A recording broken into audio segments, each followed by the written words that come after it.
get it. Let's get it. Let's get it. Welcome back, everybody, to another episode of the Late Night Show with Dr. Kojo. I am your host, Dr. Kojo, checking in from my mama's house here in Georgia, in the South. Uh, we are streaming. We're trying to stream to Facebook, but for some reason, it's not working. Please check Facebook. Blah blah blah blah blah. Okay, we're streaming.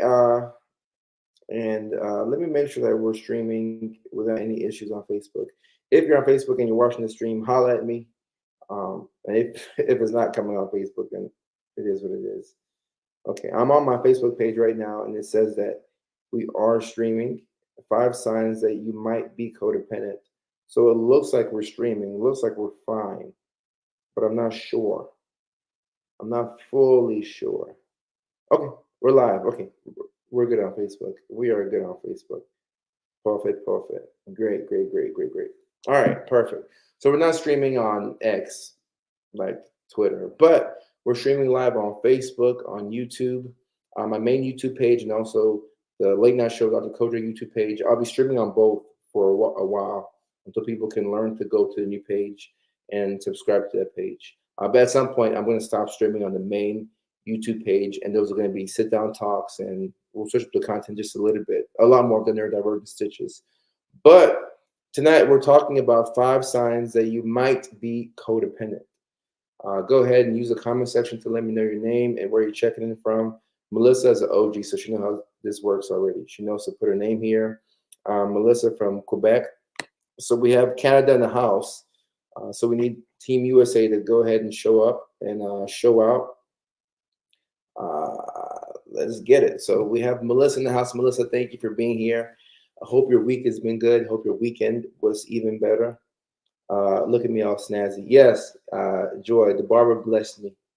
My barber blessed me. That's one of the advantages of being back here in the South, back at home. I feel like, I don't know, I just get better haircuts here. I love my barber in Los Angeles. I love my barber. I just feel like in the South, you know, they're more used to cutting black guys' hair. So that's neither here nor there. But the barber blessed me. We have Kay checking in from Maryland. Kay, I'm happy you're here. Oh yeah, and my outfit. Yeah, so we got the suit and everything. We're all official. I feel good today. I look good today, so we're having a great day. We're streaming on TikTok as well. Ms. Jackson on TikTok says Team US. Sunny is working outpatient now. That is good to hear. Awesome, awesome, awesome. All right, so we're going to be talking about 5 signs that you might be codependent. So if you're watching this live stream, there's a good chance that you could be, if you're interested in it. But I wrote down 5 things for you all. And this is something that I've been working on myself to break this, you know, codependent thing, because it's no way to thrive. You have to understand that if you're at a low in life, or if you're not where you want to be, being codependent, it'll be okay. But whenever you're trying to do things for yourself, or you're trying to break generational curses, or you're trying to get to the next level, that's when this codependency is going to be. That's when this codependency is going to be highlighted, and you have to make a choice. Are we going to break these patterns, or are we going to stay stuck? What are we going to do? So I'm going to hopefully help y'all break these patterns. Melissa, thank you very much. I appreciate that. Inside and out. Well, I'm working on the inside, and you know, obviously, I put a lot of effort into the outside. Hey, from Florida, moments of essence. I hope you're doing okay. I know that the storm is coming you all's way in Florida, so I hope that you're able to, you know, get somewhere where you're safe and secure. I'm praying for all of Central Florida, Tampa, that whole region. So I'm praying for y'all. Sheila, thank you so much. Kay, I appreciate you, Kay. I appreciate you. HS Miller watching from Georgia. Okay, so we got Georgia in the house. We got Florida in the house. We have Canada in the house as well. And then we have more Americans watching on TikTok. All right, so codependency. Lisa, thank you for being here. I appreciate you. I appreciate you. I think we should define what codependency is, right? So codependency is this all consuming, unhealthy way of having a relationship. So whether the relationship is with your parents or with your kids or with your spouses or whatever significant other you have, when you're codependent, you're going to have this tendency to kind of get off, for lack of a better term, on consuming yourself with that person's well-being. Sounds kind of backwards. So it's a good thing to be mindful of other people and to want to take care of other people.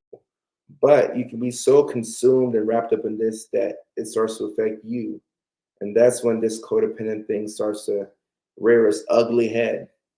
And it can get crazy because it starts off as you wanted to help them out and you try to take care of them. But before you know it, you're gonna develop this resentment towards the very same thing that you tried to save. And of course, we'll talk about why it's not our job to save anybody. Houston in the house, no love lost. What's up? What's up? By hearing and hearing by. Canada in the house. In cases I did that a lot, but lost my health in the process. Right. It's not sustainable. It feels good to feel as if you're saving somebody or you're doing the world a solid or you're doing somebody a big favor, but you're actually hurting yourself in the long run. And you are hurting yourself in the short term too, but it takes a while to see it. All right, so the 5 signs that you might be codependent. I got 5 signs for y'all. And look, these are not in any particular order, but this first one's supposed to hit. I put this first one at number 1 on purpose because I wanted this one to hit. So if you feel it, you feel it. But this first one is supposed to hit. Corey from Ohio. Corey, what's going on? All right, number 1, you treat people based on how you feel about them versus how they treat you. This one's supposed to hit like crack, y'all. Oh, my bad, I shouldn't say that. You treat people based on how you feel about them versus how they treat you. I gotta make sure I watch my words so that way we don't get, shadow banned on TikTok because kids are watching. So I'll keep that in mind. You treat people one more time based on how you feel about them versus how they treat you.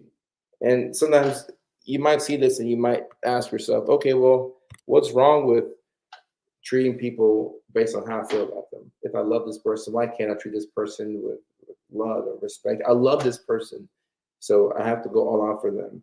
Yes, you should, but hear me out. Even with family, especially with family, that's where you really have to be firm with your boundaries. Because with family, with significant others, with coworkers, people that are close to you, this is when it's hardest to set boundaries.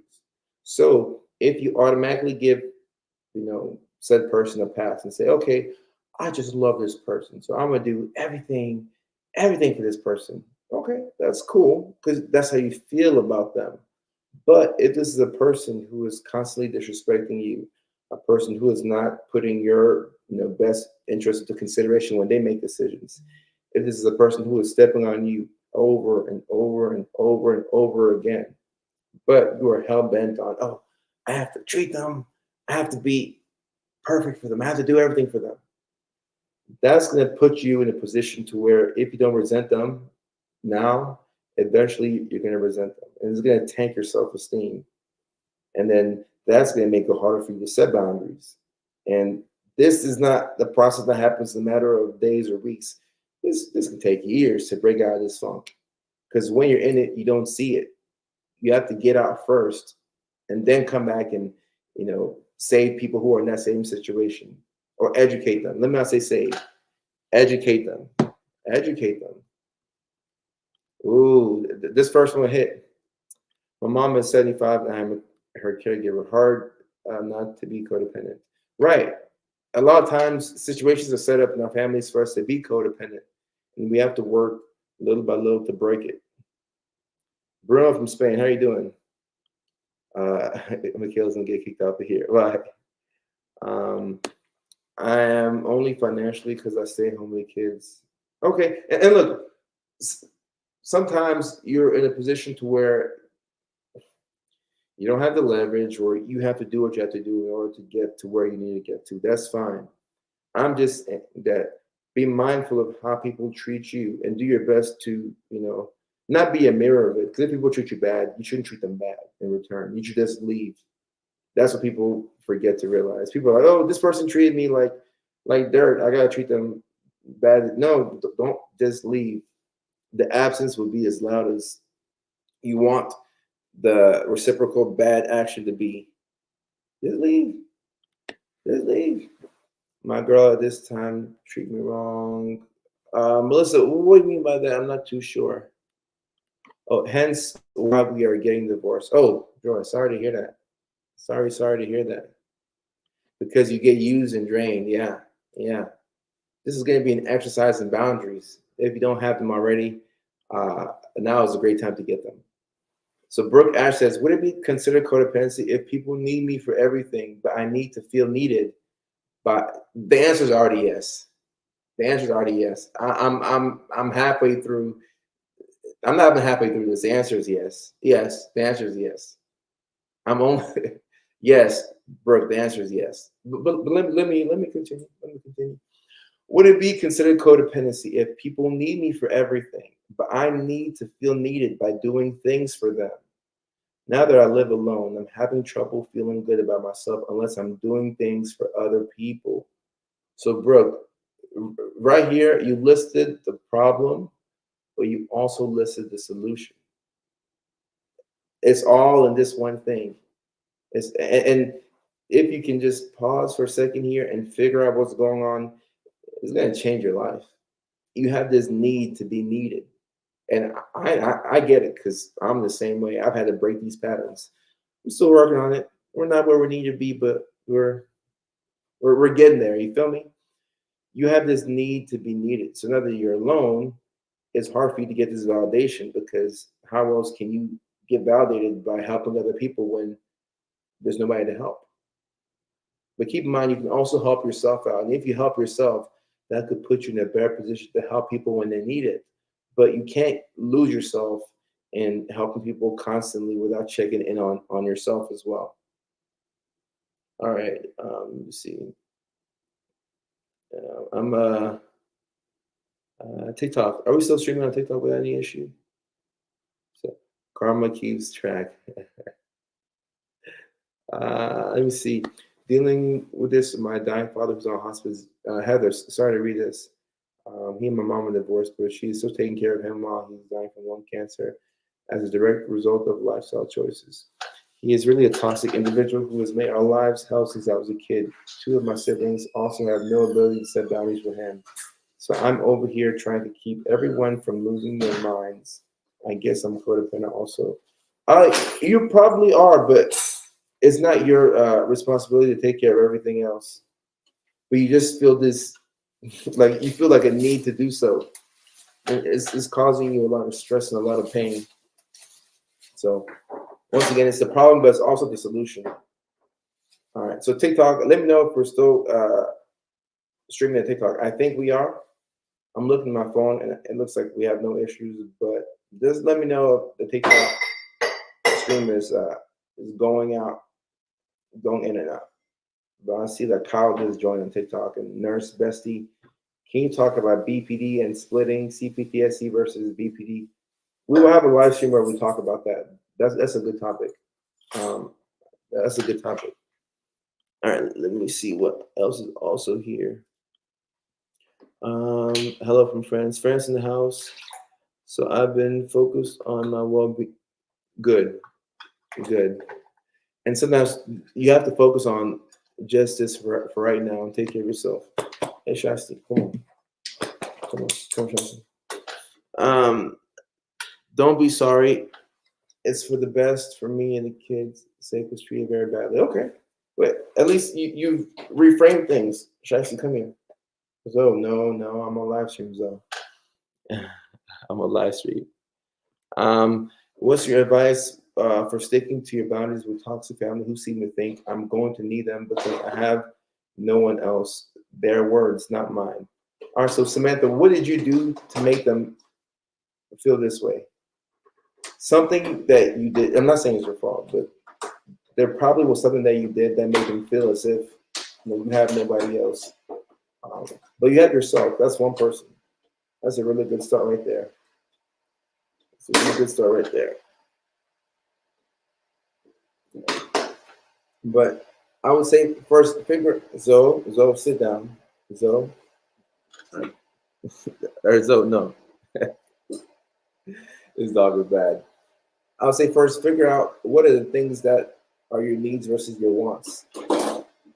Figure that out. That can you lower that down? Yeah. Yeah.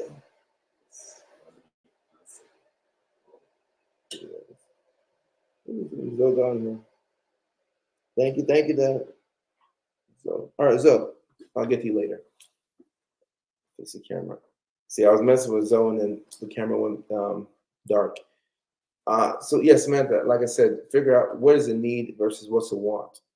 Sometimes you might have to just write this down. Like, I need, I want. Write it down, and everything that's a need, that's where you start with the boundaries. And if those things are not being met, then you have to separate yourself a little bit. So while you're working on that, it'd also be helpful for you to figure out how you can be more independent.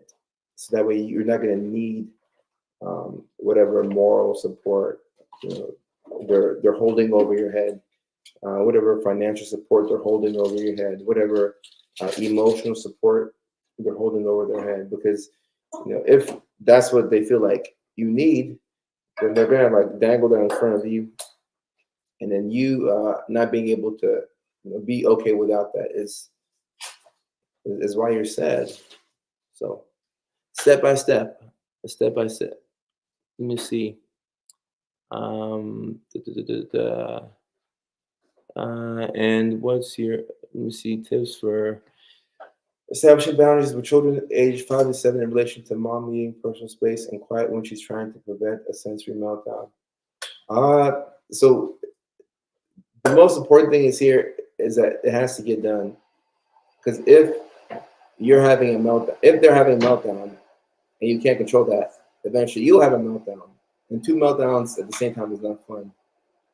So you have to get some quiet time, some way, somehow. It depends because every kid is different. A kid who's 7 years old, um, some kids don't. Some kids aren't at their intellectual age, so they could be 7, but their intellectual or emotional maturity might be at a 4 or 5. So you may have to explain things a little bit slower. But however best you can communicate it to them, you still have to let them know that, hey, I need space. I need to go here. I need to rest, even if you have to say it just like that. Anytime, Samantha, anytime. Lorraine, we'll talk about this. We'll talk about this. And also, when y'all have comments like this, like, is it signs of this or difference between X versus Y? Or let me know. Right.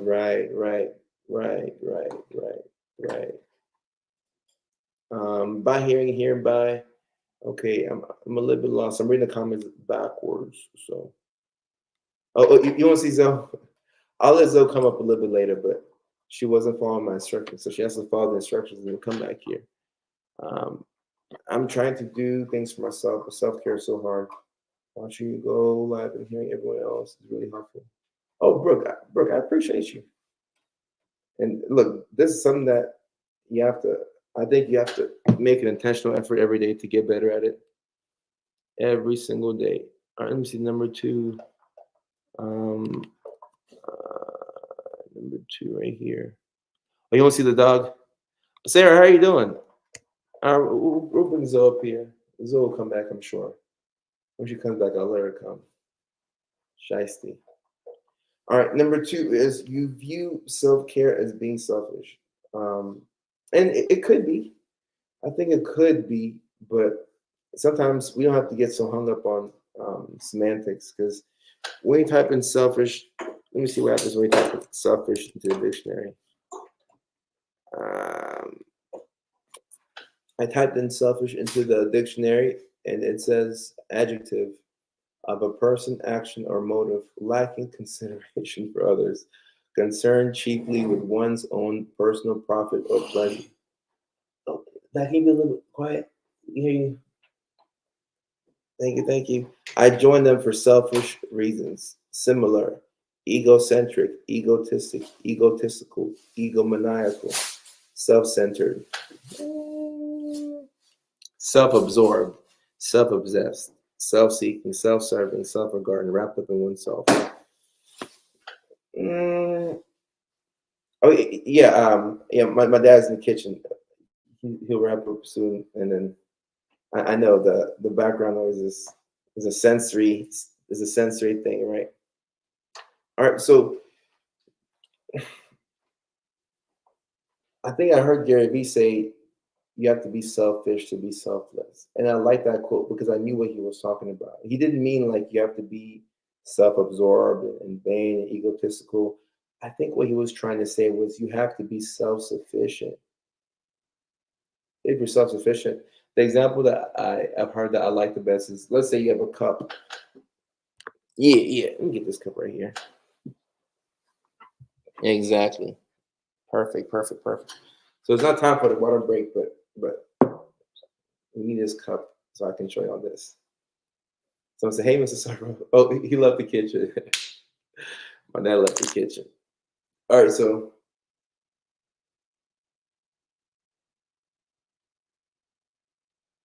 whatever. So right here. All right, let's say this is all you have. I hope y'all can see this cup of water. You see this cup of water? If this is all you have right here, right? You have this water, and you're going around helping other people. You're watering other people's plants, but this is all you have. You're gonna run out at some point because this is all you have. Now, if you had like it's like 40%, maybe 50. If you had 70, 80, okay, cool. But like we're at 40%. You watering everybody else's plants, you're gonna run out. You're gonna and then when you get to right here and people are still asking you for help, around here, you're gonna start getting irritable, angry, you're gonna be resentful because you're running out. Now, if you've taken care of yourself, aka selfish, yeah, there we go. Yeah, it's too much fun. Okay. All right. Okay. All right. So you see how this thing is like spilling over? This is somebody who has done so much self-care that they have all this energy to help out people. It's literally spilling over. So now I can drink some water because I was thirsty and somebody helped me out, but they're still good. You see? They're still good. This person's not going to resent anything because they have so much to give. If you give from the overflow, if you give from the overflow, you set yourself up to help people without being resentful. But if you give from not having anything, you're going to resent that person at some point. Not now, not tomorrow, not next week, but at some point. So we have to, whether you call it being selfish or whatever you, it's just semantics, honestly. You have to pour into yourself to the position to where you can help out other people and it doesn't come at an expense to you. But when you get all your rocks off by helping other people, and that's the validation that you so desperately crave and seek, you'll be at 10% and you'll still try and charge other people's batteries. You're gonna crash. I have to get on a friend of mine. Was it last week or 2 weeks ago? It was during the Hurricane Helene in Augusta, and he was riding around helping folks. I said, "Go help yourself.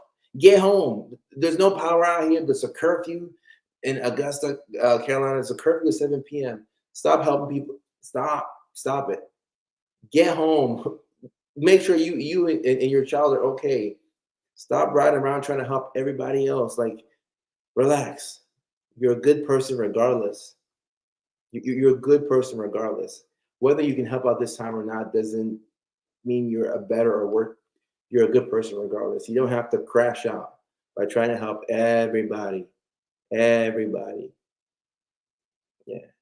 Oh, Lisa, it wasn't disrespectful. It's a sensory thing. It's like my dad came in the kitchen. I'm like, hey, Dad, can you? You know, it's kind of like when my mom was chewing gum and she's chewing her food and she's like, I'm like, Mom. I'm like, Mom, please, can you chew with your mouth closed or like, Mom, can you give me a second? Like, ah. And then she's like, oh, Coach, I'm so sorry. I'm sorry. Yeah. I used to be afraid to tell my mom that when I was younger. And she'd be chewing. And I'm like, I would just like be dying inside, like I was just like losing my mind. And now I'm like, hey, Mom, can you let's bring it down just a little bit, just a little bit, just a little bit.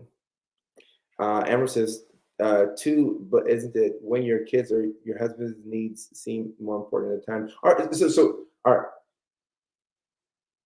Now, look, Amber, this can be situational. Let's say your husband's going through a really hard time. You know, that's not the time to be like, oh, you didn't do for me, so I won't do for you. I'm not saying that. We should still look out for people when relationships are not 50-50. It's never 50-50. So that you can throw that out the window. There's going to be times when they have to lean on you more and you have to lean on them more. But if, to the best of everybody's ability, each person is doing their best to take care of themselves, that's going to make everything fall into place. Now, if somebody is, down with terminal illness, somebody just had surgery, like I'm just making an example. If your husband just had surgery and, he's in pain, he's taking those painkillers, he's not able to have a bowel movement, I don't want you to say, oh, I can't help him out because I don't want to be codependent. No, you need to help him out, but it's more so a day-to-day type of thing.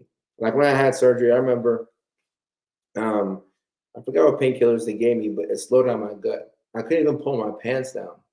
Like literally, I kid you not. I was in the restroom like this. I was about to use the restroom, take a number two. And I had to ask my brother to come inside. I said, hey bro, can you take my pants off? Take my pants off, like look away, but take my pants off and it helped me. And then I'm gonna sit on the toilet like this because I can't I, I can't take my pants down. So my brother came, he helped me to take my pants off. Of course he looked away. And then I sat on the toilet and I used the restroom. I hadn't had a bowel movement in like 5 days and I was hurting. So I got the help, right?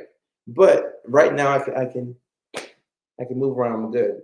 Why should I call my brother to come and put my pants down? So for special circumstances,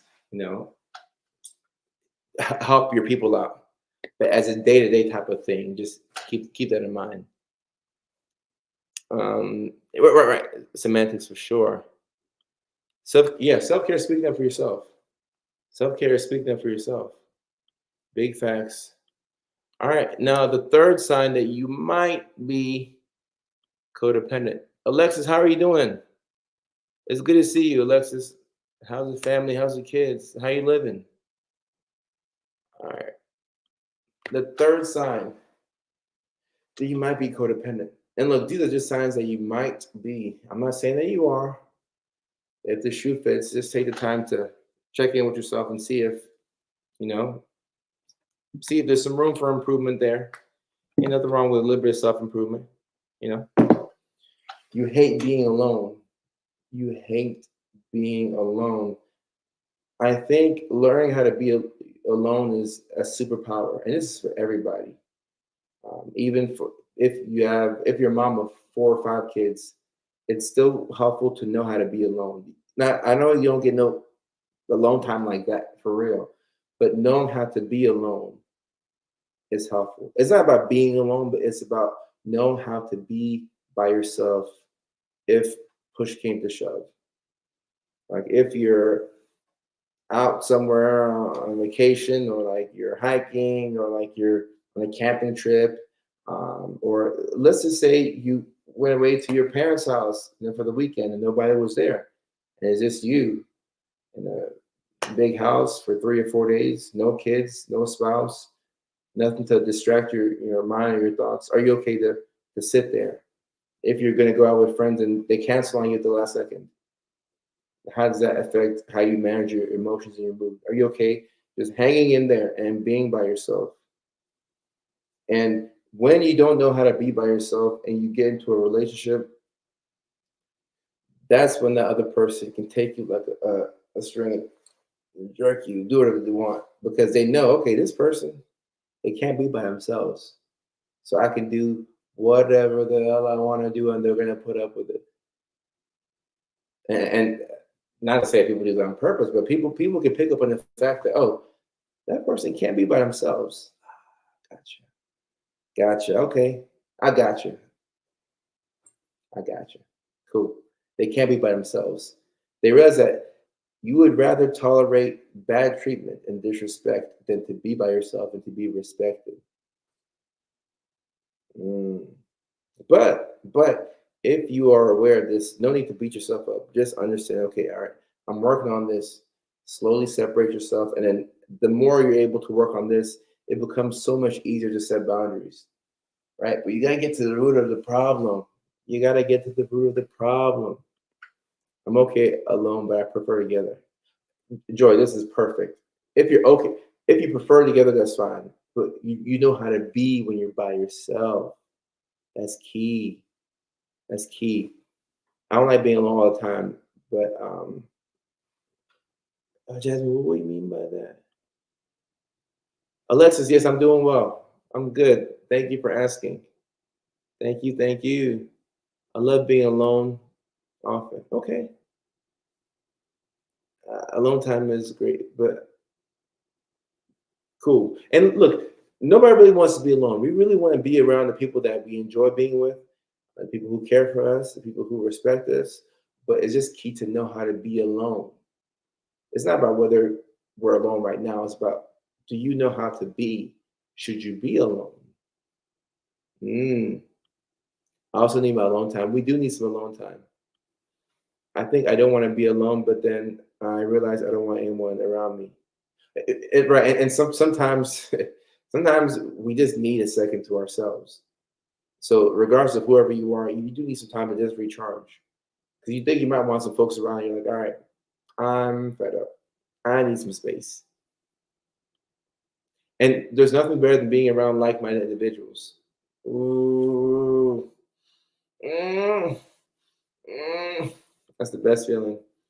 Oh, that one can't be true, can it? I know I'm codependent, but I also have seriously considered a 72-hour hold just so I can have some peace and quiet. Oh, well, hey, when you're impatient, you get a lot of time. I'm not saying that you need it go on a hold, but I'm saying uh, nowadays, I mean, come and think about it,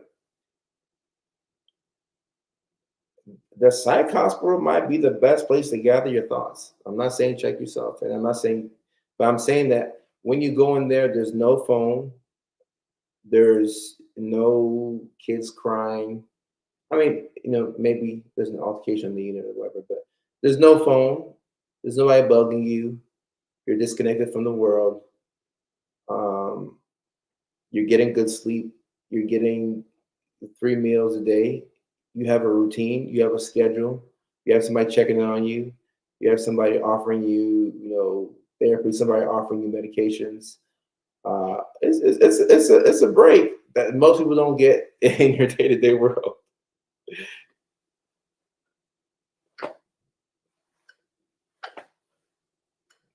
Could be a way to reset. Nothing wrong with asking for help. I've not been in a relationship for 13 years and I love it. I love being alone. Wow.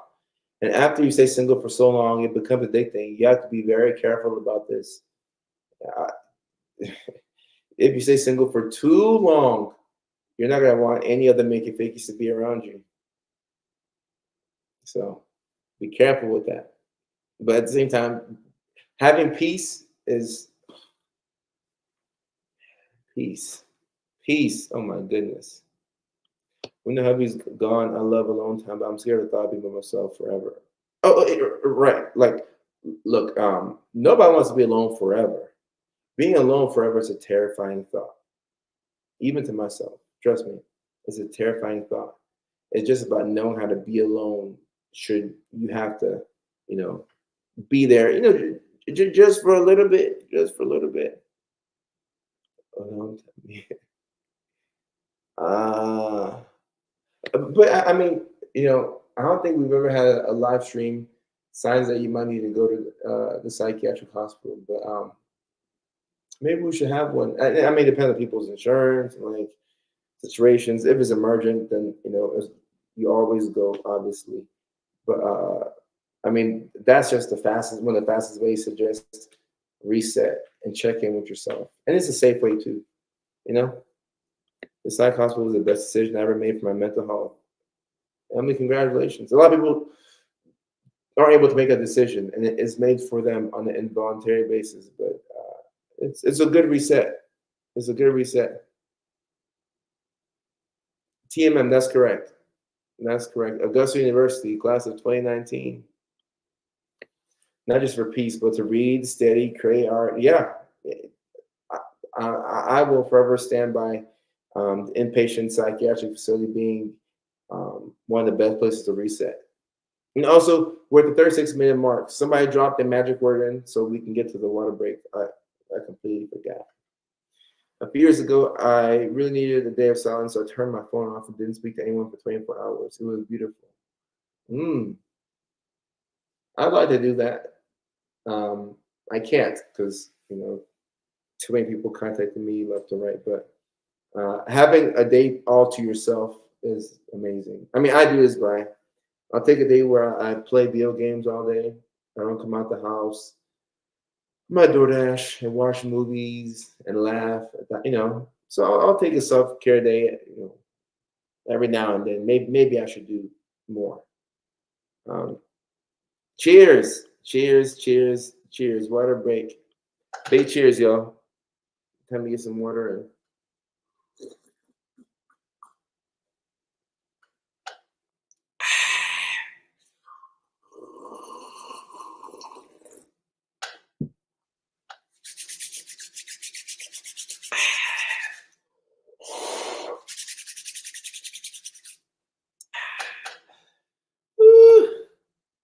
Mm.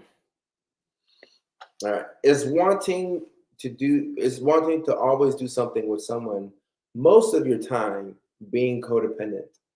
Is by doubling codependency? Ooh, that's a good question. Oh, it's a great question, Alexis. So the first part is wanting to do something with someone most of your time being codependent. So I can't just say yes straight up to that question because you have to figure out what are the details. Like most of the time, it people need varying levels of alone time. You might be somebody who doesn't need that much alone time, and some people need a lot of alone time to recharge. Some people are just gregarious people who are people persons, individuals. Like you like being alive at a party. You like you know you like being out there. You're an extrovert, right? So you might not need that much alone time. So if you want to do something with someone most of your time, I would say that it's not codependent. Granted, that if you don't have somebody to do something with, you're not in shambles. So the key is seeing if you don't have that person around to do that particular thing, how does it affect you? Are you still okay to adjust and still are you able to go out by yourself? A lot of folks can't go out by themselves. Remember, I'm doing a comedy show and I see somebody in the crowd and they're there by themselves in 2024. I always give them a lot of credit. I'm like, wow, you're here by yourself. That's remarkable. Like I mean, I go out by myself. You know, I can't say all the time, but the majority of the time, I go out to places by myself. I go try to a restaurant by myself. I go to a Dodgers game by myself. I'll go to a football game by myself. Now, like Alexis is saying, if I'm gonna go watch the Titans play the LA Chargers at SoFi Stadium, do I want to go by myself? No. I want to go. I want to go with the guys. I want to go with a group of people. Or if I'm going to a nice restaurant, do I want to go with um, a nice young lady or myself? I'd rather go with the lady. But I'm okay going with myself. I can go to the football game by myself. I'll still have a good time. Maybe not as good a time, but I will have a good time. So the key is if you don't have those people, like how does it affect you? And I don't think body doubling is codependency. Now, if you need somebody around always to get things done, and you're like, okay, I need somebody to be over. If you're not over, I can't get my work done. Then it can be codependent. But inherently, I don't think body doubling is codependent. I'm always the lone ranger at the comedy club. Alexa, and that's a great way to meet people. You meet somebody else who pull up to the show by themselves. I go out by myself often. Yeah, there's nothing wrong with it. But at the same time, I used to really struggle with this. I used to, I couldn't go anywhere by myself. Like I felt like, like I was worried about people's opinions. Like, oh, like they're gonna think I'm lame, or like they're gonna like feel bad for me. I'm eating by myself, and there was a lot of people's judgments and thoughts that was, in my head. And once I got over that, I'm like, man, like, why do I care? Why do I care? Why do I care? I have autism, a hard time with people. Well, like eye contact. How you get comfortable? Yeah, no, I think that's a work in progress. You just have to slow down, though. Just slow down. Make eye contact with somebody, look them in the eye. Well, I mean, maybe not that intense, but just practice. Glancing every now and then, and don't judge yourself. Try not to be too self-critical of how you are socially. Jessica, likewise, good to see you. And I wish buy doubling services were a thing too, because I mean that could be a business idea. It could be a great one. Enjoy our week. A while back, I took myself out on a movie date. Law abiding citizen. Okay, okay. And movie dates are fun. I used to. I remember. I'm sober now. All right, I'm sober now. But one of my favorite things was,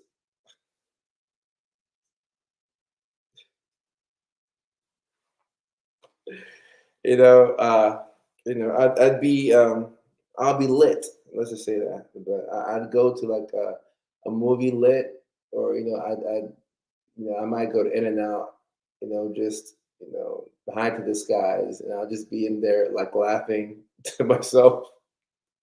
I'm laughing to myself, and I'm looking up, smiling at people, just in my own world, just doing whatever.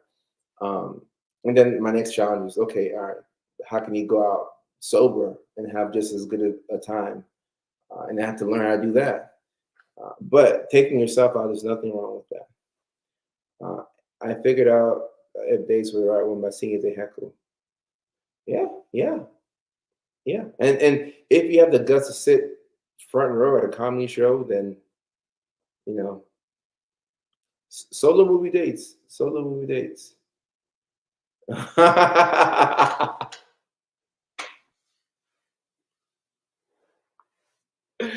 Alexis, you know what type of time I was on? Yeah.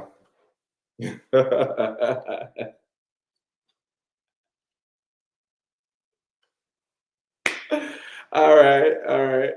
I miss In and Out. I can't wait to move back to California. I love California. I love California. I just love California. Like I'll just be, I don't know. I'm just so grateful. I just love California. I love California. Jordan, good to see you. Good to see you, Jordan. Are you in California or you're in Nashville? Where are you at? Hey, yeah. Christina, they call it gardening. Yeah, gardening. Yeah, gardening. Oh, I miss when I used to be a farmer. I used to be a farmer. I had a garden and everything, but I don't garden anymore. Lisa, you've been gardening? Okay. I'm at my parents' house, Jordan. I go back to LA next week. Oh, I love Franklin. I spent too much time looking at houses in Tennessee as if I'm ready to move over. Not yet. Not yet. One day. Not yet. Not yet. All right, we got sidetracked now. We got sidetracked through this gardening thing. Gardener. All right. The fourth sign that you might be codependent, you get validation from saving others. So not by helping, because when I was making this list, I had helping there, and I was like, nah, I don't want to. Of course, not. Let's not get caught up in semantics, but I didn't want to use help. I wanted to use save, because when you say save, it means that that person was in trouble. So if you didn't come to save them, like that person was going to be like out of luck. So you get this ego boost from, oh, I had to come and save you, like you were down and out, like like you need me, that type of thing. That's a very codependent, you know, thought process. Now, it doesn't mean that you're codependent, but there's a good chance that you could be. Like you have to save people. And the tricky thing about this is if you get your rocks off on saving people, you're gonna develop this pattern of saving everybody in your life. And then like who's gonna save you? And then you'd be the funny thing about this is you get frustrated at other people for not saving you when you need the help. But in actuality, what you should have done is instead of you trying to save everybody, you should have pulled back because the help that you really need is within yourself. But because you're so busy saving other people, you expect them to save you. And when they don't do that, you have a problem with it. See, this codependency thing, it thrives in chaos. So when you start to get your life in order, then you're confronted with some of these things like, damn, I'm not gonna work on this. And normally you feel it in the form of a strained relationship or a breakup or something has to normally happen for you to want to, work on this. It's deep stuff. This is deep right here. This is deep stuff. This is deep stuff. It's deep. Yeah. Try to be a hero. And look, I'm not saying don't be nice. Like when you're leaving, Bank of America, and then there's a elderly woman behind you, and she's taking a long time to, to walk. Are you going to hold the door? Yeah, hold the door open for her. You know, like don't use this as an excuse to be a prick. Like hold the door open for people. Say thank you. Say yes, ma'am. Yes, sir. Don't use this as an excuse to do whatever, and be like an awful human being. But what I'm saying is, don't go out of your way to help people when your cup is not full. Like right now, the cup is okay. You see, we're still okay.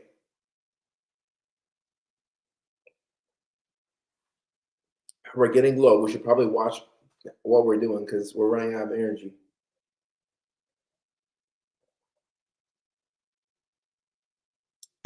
Right now, we're pretty low. The main thing we should be worrying about right here is getting some more water in. But look, now we're out of water. Now we're out of water.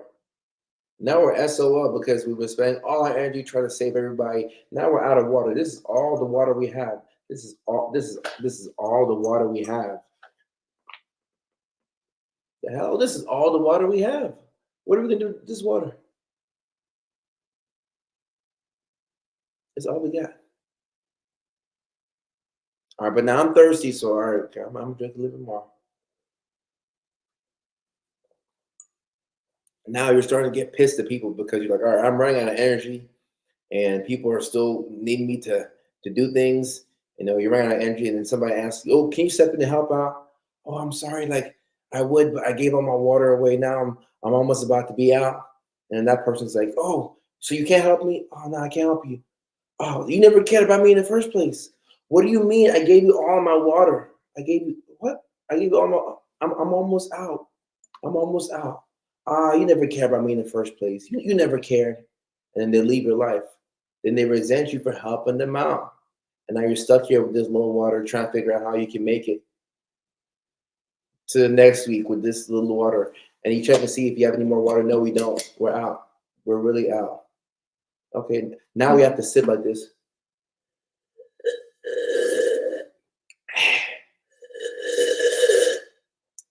We have to be very stingy because we don't have that much water left. This is all the water we have. This is all the water we have. And it's funny. You wait till you get here, and at this point, now you start to be selfish. Like, I should probably take care of myself. Nah, I'm gonna go on home. It's all good. Yeah, I'll take care of myself. Why weren't you thinking like this when you were up here? You check again. Okay, no. And you get frustrated, so you slam this thing in here, but you're really out of water. You're really out of water. And now you're asking somebody, hey, can y'all help me out? Y'all got any water? No, we ain't got no water. What are you gonna do? You have to figure out how to get back up here. And the next time you get back up here, you'll learn to prioritize yourself. And then you'll set better boundaries. You're not going to be an awful person, but you're going to be a more authentic person. And then people will realize, okay, when this person helps me out, they really wanted to help me out. When this person went out of their way, they really wanted to do so. Like, there's nothing worse than hanging out with somebody and you're not sure if that person is there because they're bored or if is because they want to be there with you. How can you trust a person like that? You can't. I need more water, right? But this is all I got. This is all I got.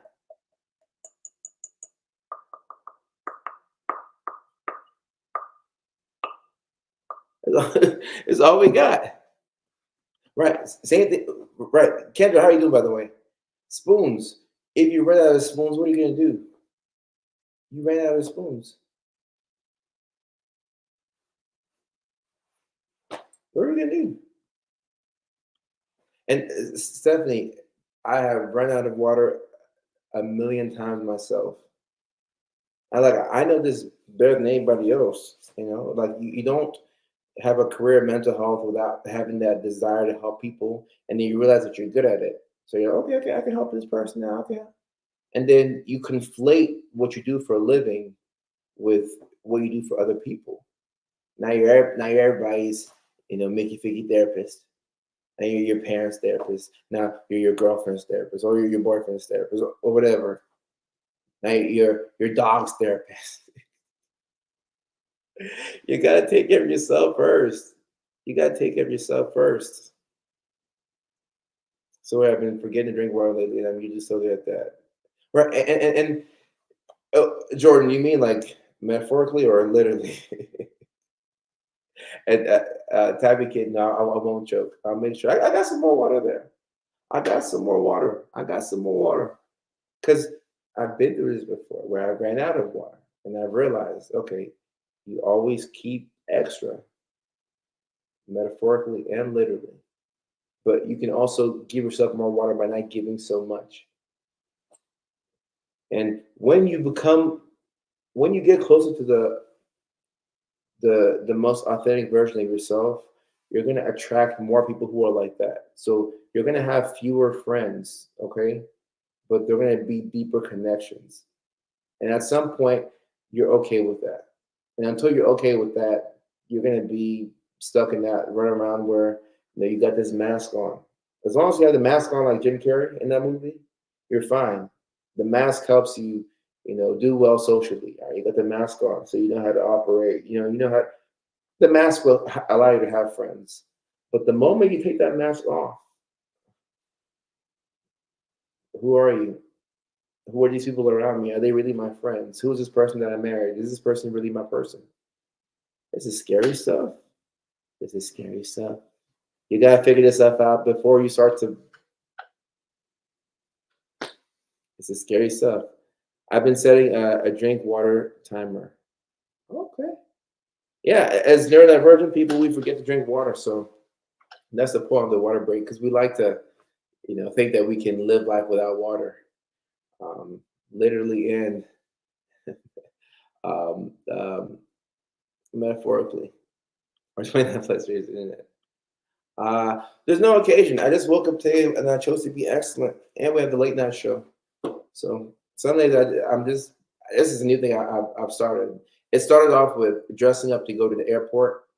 I started doing this, and the treatment I got was way different. Cause I used to look, I used to go, I used to pull up at LAX, sometimes, my shades, I'd be violently high, I'd be in a different dimension, I had my do-rag on, and I would, my routine is the same every single time. Delta Airlines, go and make a left, go up, go past TSA. I go in, do you know which way is TSA? Wait. And then people are like, whatever. And I'm like, all right, I'm gonna, stop gardening for a little bit, and I'm gonna put some effort into my appearance. Let me take myself more seriously. And I started to take myself more seriously, and people were having random conversations with me at the airport. You know, people just coming up to me and telling me, "Oh, did you know that this is why you can't put the lithium batteries in your bag because the airplane can explode?" I'm like, "Oh wow, this is very interesting. Okay, I'm gonna keep dressing up. I'm gonna keep, putting effort into my appearance." So I like to just wake up and choose to be excellent um, uh, nowadays. What are some a few ways to refill your water cup as a Christian counselor? Oh, Cassandra, one of the best ways to refill. All right, so if we're right here and we giving everything to other people, one of the best things that we can do for ourselves is just taking it back to the basics. Are you getting enough sleep? Are you getting enough food? Like I would start off there. Can you get 7 to 8 hours of sleep at night? And can you get regular meals in? And the last thing I'll add is, are you able to work out? Can you just, you don't have to lift heavy weights. You can just walk 20 minutes every day and be consistent. Because you have to prioritize yourself a little bit. Maybe journaling in the morning, just something super small. But when you're doing everything for other people, you tend to break the promises that you make to yourself. So just make it super simple. Let's try and eat. Let's try and sleep. And let's try and move our bodies. Or if we can just do one of those three, whatever we can do, start off with that and then build some momentum. Prayer is helpful. I believe in prayer, but I do. And Jordan, I'm not saying this is you. I don't know why I'm doing these Trump hands. Why am I doing that? But what I do. You saw what I did? I did like this. That's hilarious. I need to work on his accent. But prayer is helpful, but sometimes, and I come from a praying family, people will use prayer and pray and just leave it there. You got to put some action behind the prayer, or else you tend to get more frustrated. So prayer, but just a little bit of action. A little bit of action. Katie, thank you so much. I appreciate you. Thank you so much. Thank you, Jasmine. Erica, what's up? What's up? I met an amazing woman today who's also an advocate. Feels great. That's what's up. Um, uh, I burned out now and then. I have a little water I give to my patients, and I try to focus on me. Look, Kim, I'm happy to speak on it. This burnout thing is real, and anything I do nowadays, I want it to be cumulative. Like especially when you have ADHD. And the person on TikTok talking about the depressive episode. Uh, I'll get to that in a second, or I might talk about it on TikTok stream afterwards. But what was I saying? Lost my train of thought. Um, I lost my train of thought. I think I was saying something along the lines of, if you spend, yeah, yeah, that's what it was. Doing things that are cumulative. So if you're like me and you have ADHD and you have your energy in all these different directions, it's good to have things that are cumulative, not one-off things. Because taking your energy, taking your energy, taking your energy. I need things to build upon themselves. So it's about creating a system. I want a system in place. I don't want to, just be doing things, like when I'm talking to my team, I tell my team all the time, look, we're going to make mistakes. It's fine. We will make mistakes. It's not about the mistakes. Maybe it is, but it's about how do we bounce back from these mistakes? What system are we going to put in place so that way this doesn't happen again? Because the mistake, all right, cool, it happened, but how do we account for it so that way I don't have to worry about this thing happening again?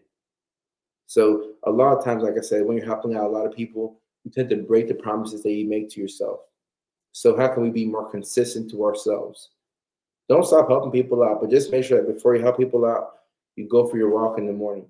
That you're mindful of what you're eating. Because if you're in a hurry to help out everybody else, you're just eating all this junk, and then your A1C is going high, and you know self sustainability. That's the most that first, and then also when you change the way you live, you're going to attract people who have also worked on themselves in business and relationships um, and everything. And is this a more authentic way to live? And you have people around you who you're just a bit more confident that they want to be there. And it's not just people pleasing. This is truly a brand new way to live. Men are statistically more likely to be the codependent one in a relationship. Um, who says who? I mean, like, is this the DSM with this stat, or is it Time Magazine? I mean, I don't know. I mean, potentially. Sometimes when I read things like that, I'm not sure how true it is, but I think codependency doesn't have a gender or a race or a creed or a nationality.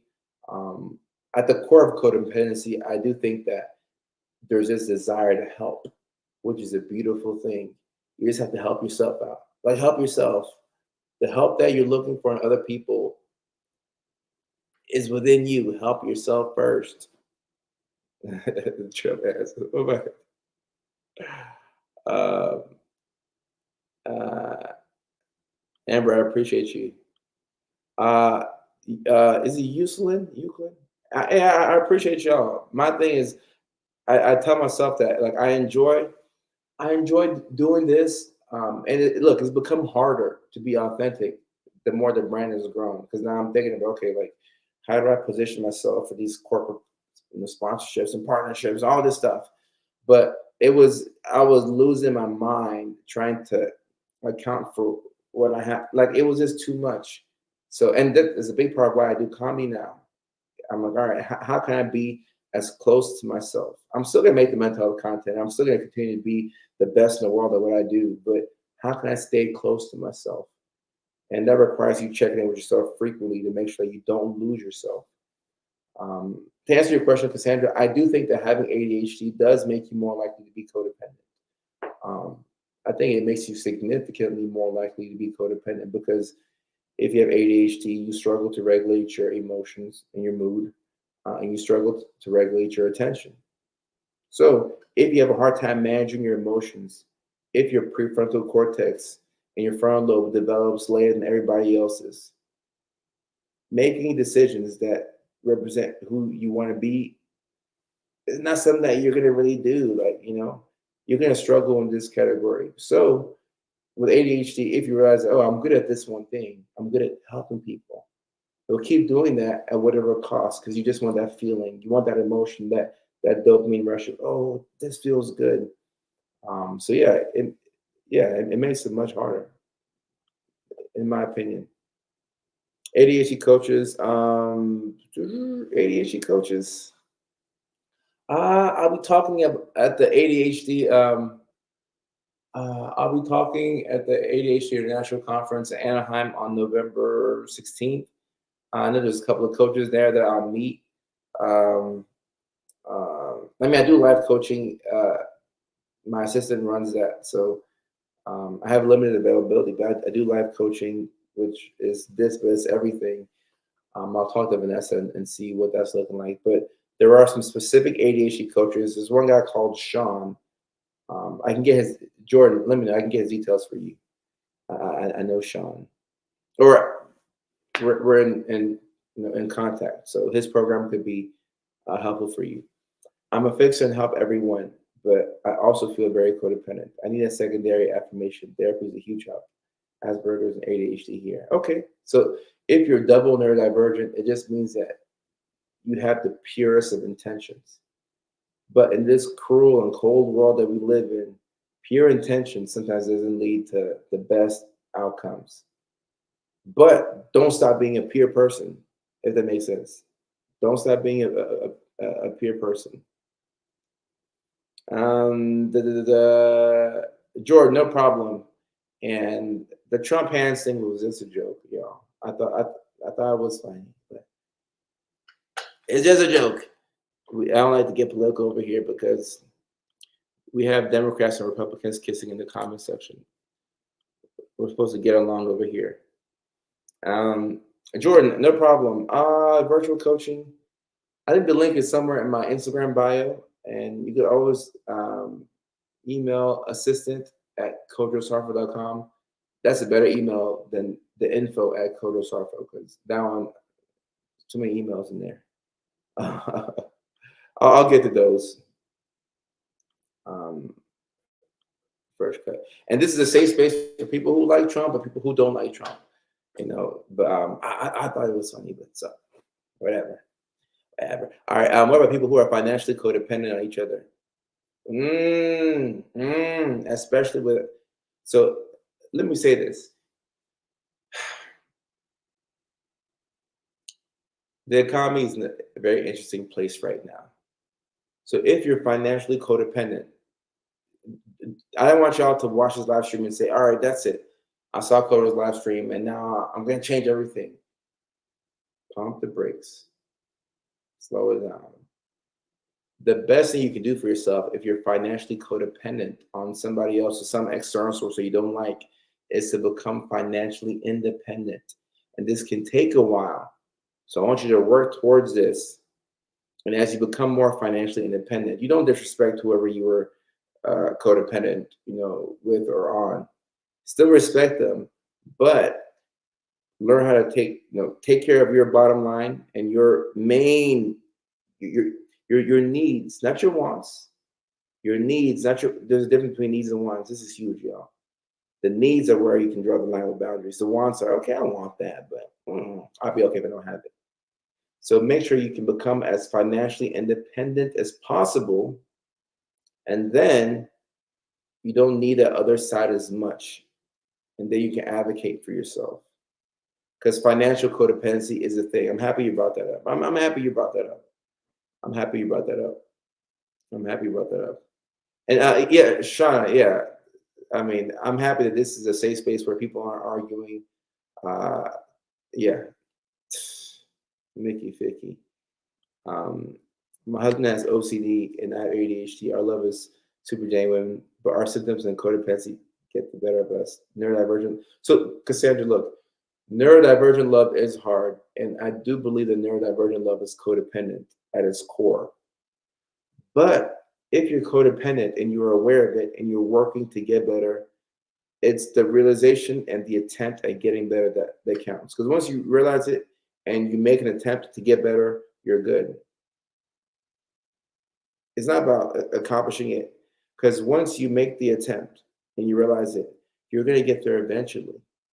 So don't beat yourself up. But I do believe that neurodivergent love um, is codependent. I mean, I can't think of a relationship that I've been in where it hasn't been codependent both ways. But I definitely know how I was contributing to my suffering. Uh, I'm very well aware of that. I'm very well aware of that. Yeah, back in the day. Yeah, yeah, but look, keep in mind the codependency that frustrates you at some point was probably why you got with this person. That's probably what attracted you to the person. So like it's a you know toss up. Shane Gillis does do a funny Trump impression. That is funny. I've seen Shane Gillis' set. Maslow's right. Tammy, we're talking about needs and wants, and I'm happy you spoke about this because on Maslow's hierarchy of needs, this is getting into the weeds, but pretty much with um, and Hannah on TikTok says she's 8 weeks sober.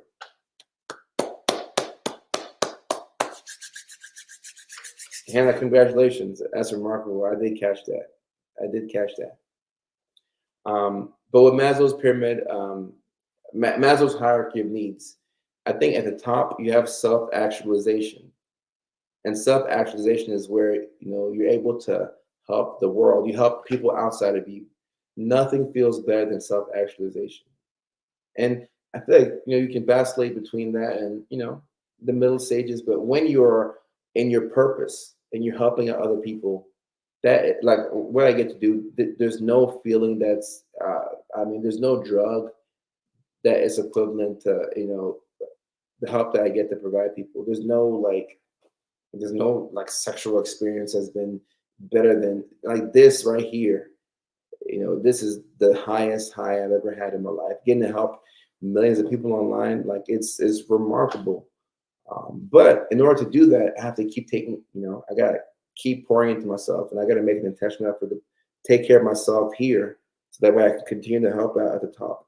Because if these things fall apart, I cannot be here for y'all because I'm not doing for me. So it's a constant work in progress. We're both ADHD and I'm on spectrum. So are anxious co-attachers more susceptible to co? Oh yeah, for sure. Yeah, yeah. You know that, or if you didn't, you know now. That's the thing about anxious attachment. It's is when you're anxiously attached, you get off on like intermittent reinforcement and praise. So like one day you have a great day in the relationship, and then the next day is like you can't do anything right. But you'll go through 100 bad days just to have that one good day where everything is amazing. Um, and that is codependent at its core. It's funny you say that we've been setting boundaries around personal time apart. Yeah, this is good. This is good. This is what I'm saying. Even in a relationship, you have to know how to just be by yourself sometimes. Nothing wrong with that. Just every now and then, like, hey, I just gotta be by myself. And if you're codependent, it's gonna feel like the person's breaking up with you. It's gonna feel like they don't love you, but they just need their space. Um, how about love where your spouse undervalues your diagnosis? 38, my husband's 54, our child is 14. He does what the doctors say for them, but undervalues. So my thing is, oh, 1 second. Hey, mom, how you doing?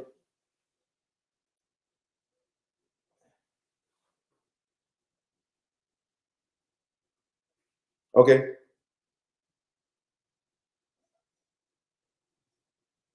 okay.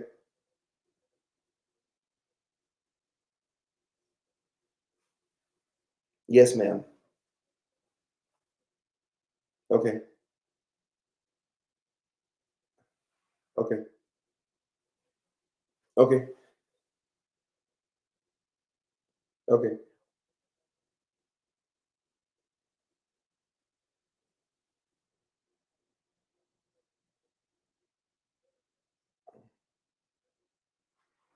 okay. All right.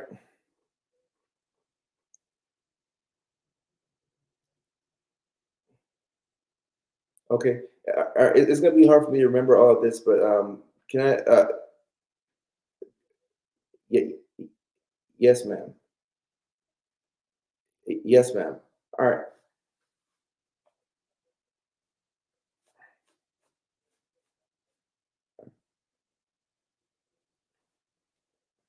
Mm-hmm.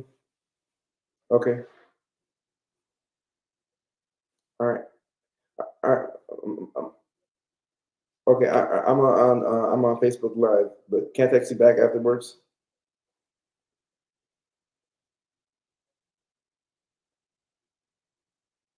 Yeah. Yes, ma'am. I'm on Facebook Live right now, but I'll take care of it afterwards. Sure. Yes, ma'am. Okay. Bye.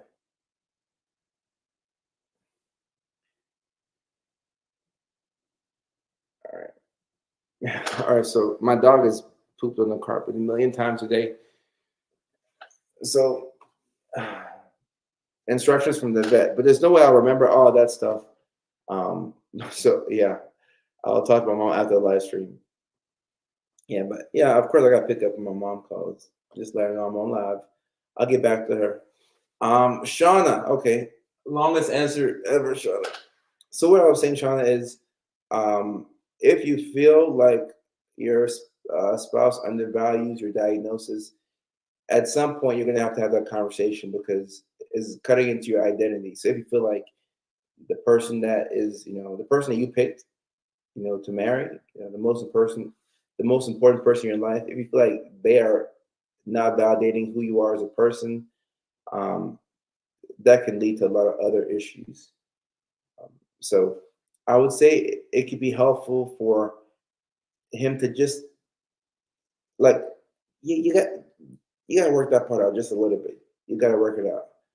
And if this wasn't somebody you were married to, like if it was like a second Tinder date, I was like whatever, But this is your spouse, so like I would take some time, and it's helpful for the person that you pick to spend the rest of your life with to understand who you are at your core. Alexis, I'm weak. I'm weak. There's a lot of okays. Hey, mom. Let me see. TikTok. Uh, do I have? Oh, red diamonds. I appreciate that. Are you asking me if I have time to myself? Yeah, I have a lot of time to myself. Let me see. Canned pumpkin and probiotics. Uh, I listened that to my mom, but I don't know what she was saying. Canned pumpkin and probiotics. Okay. Can you DoorDash that? Or we're gonna buy that stuff. All right. Let me see. Um, see then. All right. I missed a couple of questions. Ketamine therapy for ADHD.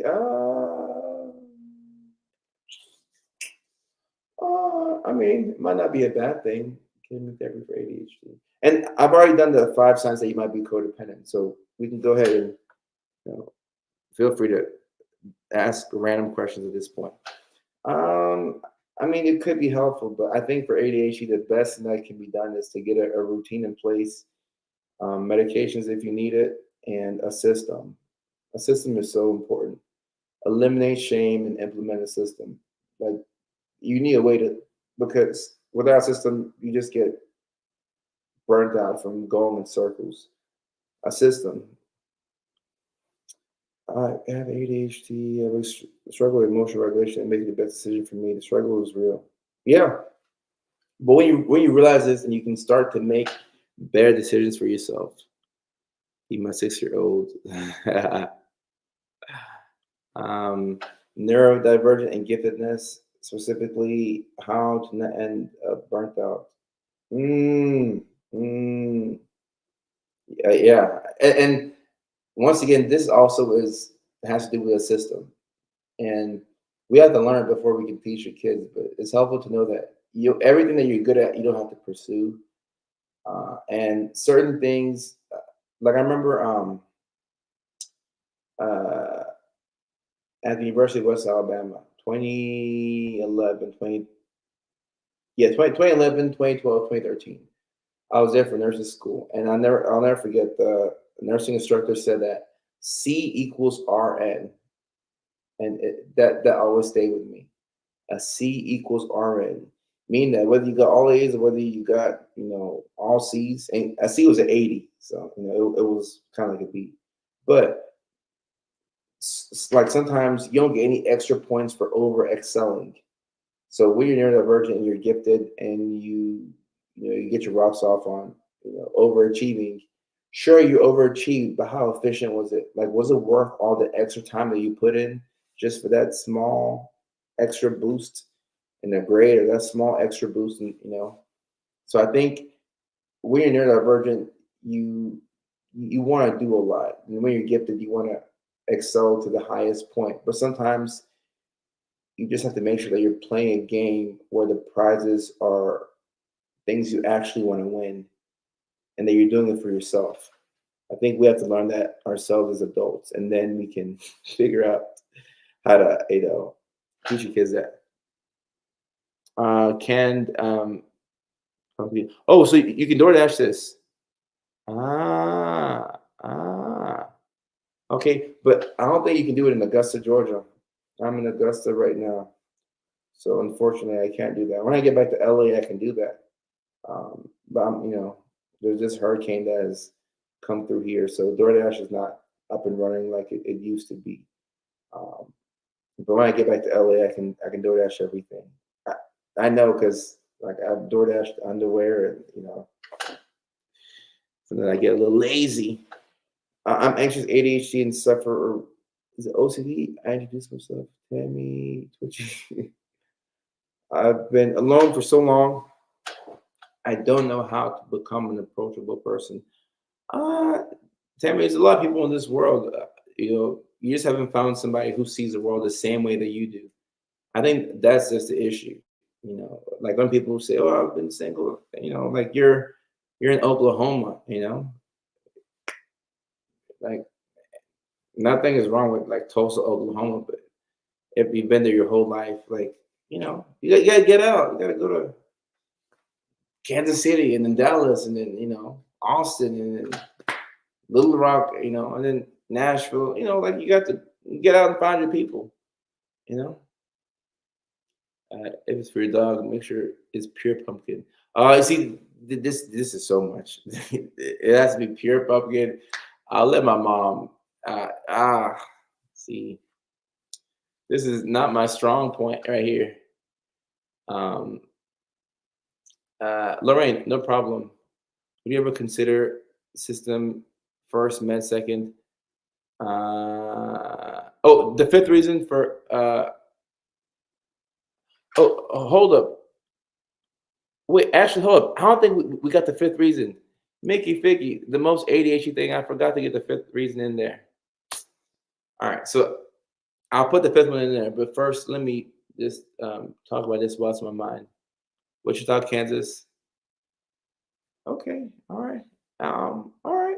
Okay, Wichita. Okay, okay, okay. Wichita. You never know. I mean, I don't know what the ladies look like in Wichita, Kansas. So maybe networking. Okay, I can get my team to do that. I'm in OKC. I've never been to Oklahoma City. I'd love to go one day. So, everybody's in Oklahoma City. Okay, I gotta go OKC one day. I gotta go to OKC one day. Um, I did want to mention this right here because I don't push medications a lot online. I don't think it's even legal for me, and I don't want to get in trouble. But I do agree with Alexis here. Um, I mean, take it for what it's worth. ADHD is the most treatable mental health condition, in my opinion.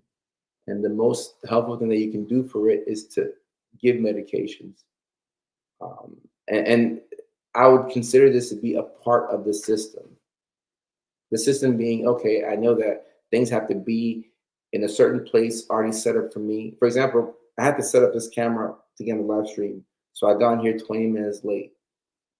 And I'm way faster when I'm in LA because I have an assistant right there. Everything is set up for me. So it's almost like a kid who goes to class. I get up there, I wake up, and like the schedule, everything is color coded as if, you know, I'm a kid. I used to work with autistic kids, and they used to love color coded stuff. So everything is easy for me. It's right there. And then my uh, computer is right there in LA, and then the other computer is here, and the camera is there. So I'm way faster over there because I have a system. I know I have to take my medications in the morning, so keep my meds in my book bag. You know, keep them in my book bag. Yeah, so I mean, I think meds are, you know, meds are with a routine, Alexis. You, they go hand in hand. It can be a band-aid, but I believe that if used correctly, or if you find a system that works, if you find the meds that work for you, it can dramatically change your life. It's not for everybody, but it can dramatically change your life. Um, but at the same time, if I had uh,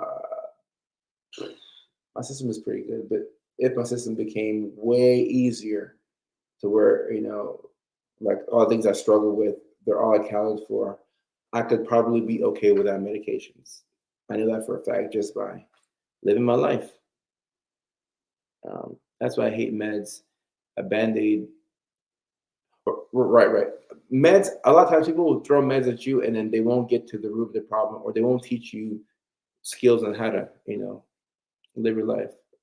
Texas, Denver, New York, Texas, Oklahoma City. Jordan's laughing. Oh, I guess Oklahoma City. Um, in my experience, I did routine. When a psychologist prescribed ADHD meds, things came together, right? Because it can help to, for example, if your problem is starting things and the meds help you start things, all right, now that's a big part of the system that's been solved. Because now in order to finish something, you have to start it, right? You got to start it. Colorado, the pumpkin is for your dog. If it is, make sure that it's not pumpkin pie filling. Jordan is too much. All right, no pumpkins for my dog because this is too much. I'm gonna end up doing the wrong thing. I'm doing the wrong thing. All right. The fifth sign that you might be codependent. I can't believe I forgot to post number five. I'm bugging. I'm bugging y'all. All right. The fifth one is you have a fear of abandonment. So somebody was asking about BPD earlier in here. Um, this is a BPD symptom, but not everybody who has a fear of abandonment has BPD. So I just want to make that clear. But if you are afraid that people are going to leave you, then you're probably going to go above and beyond to try and keep them, which is not how you keep somebody. You can't keep anybody who doesn't want to be kept. But if you feel like they're going to leave and you overcompensate for that, then you can manually adjust things and give them a reason to stay longer. But the bad thing about this is that if you start that, you have to keep it up and it's exhausting. Once again, this is not good for your system. It drains you. But you started it in your head because of the anxiety. The worst thing that can happen to you is that they leave. So because you made that like this big monster in your head, you have to do everything you can to make sure that they don't leave. And you do it, but you will burn out at some point. And when you burn out, they leave anyway. Because them staying was just, you know, contingent upon you doing what you had to do to keep them around. So this fear of abandonment. Um, what's that Robert De Niro line? Um, is it Heat? The movie's Heat.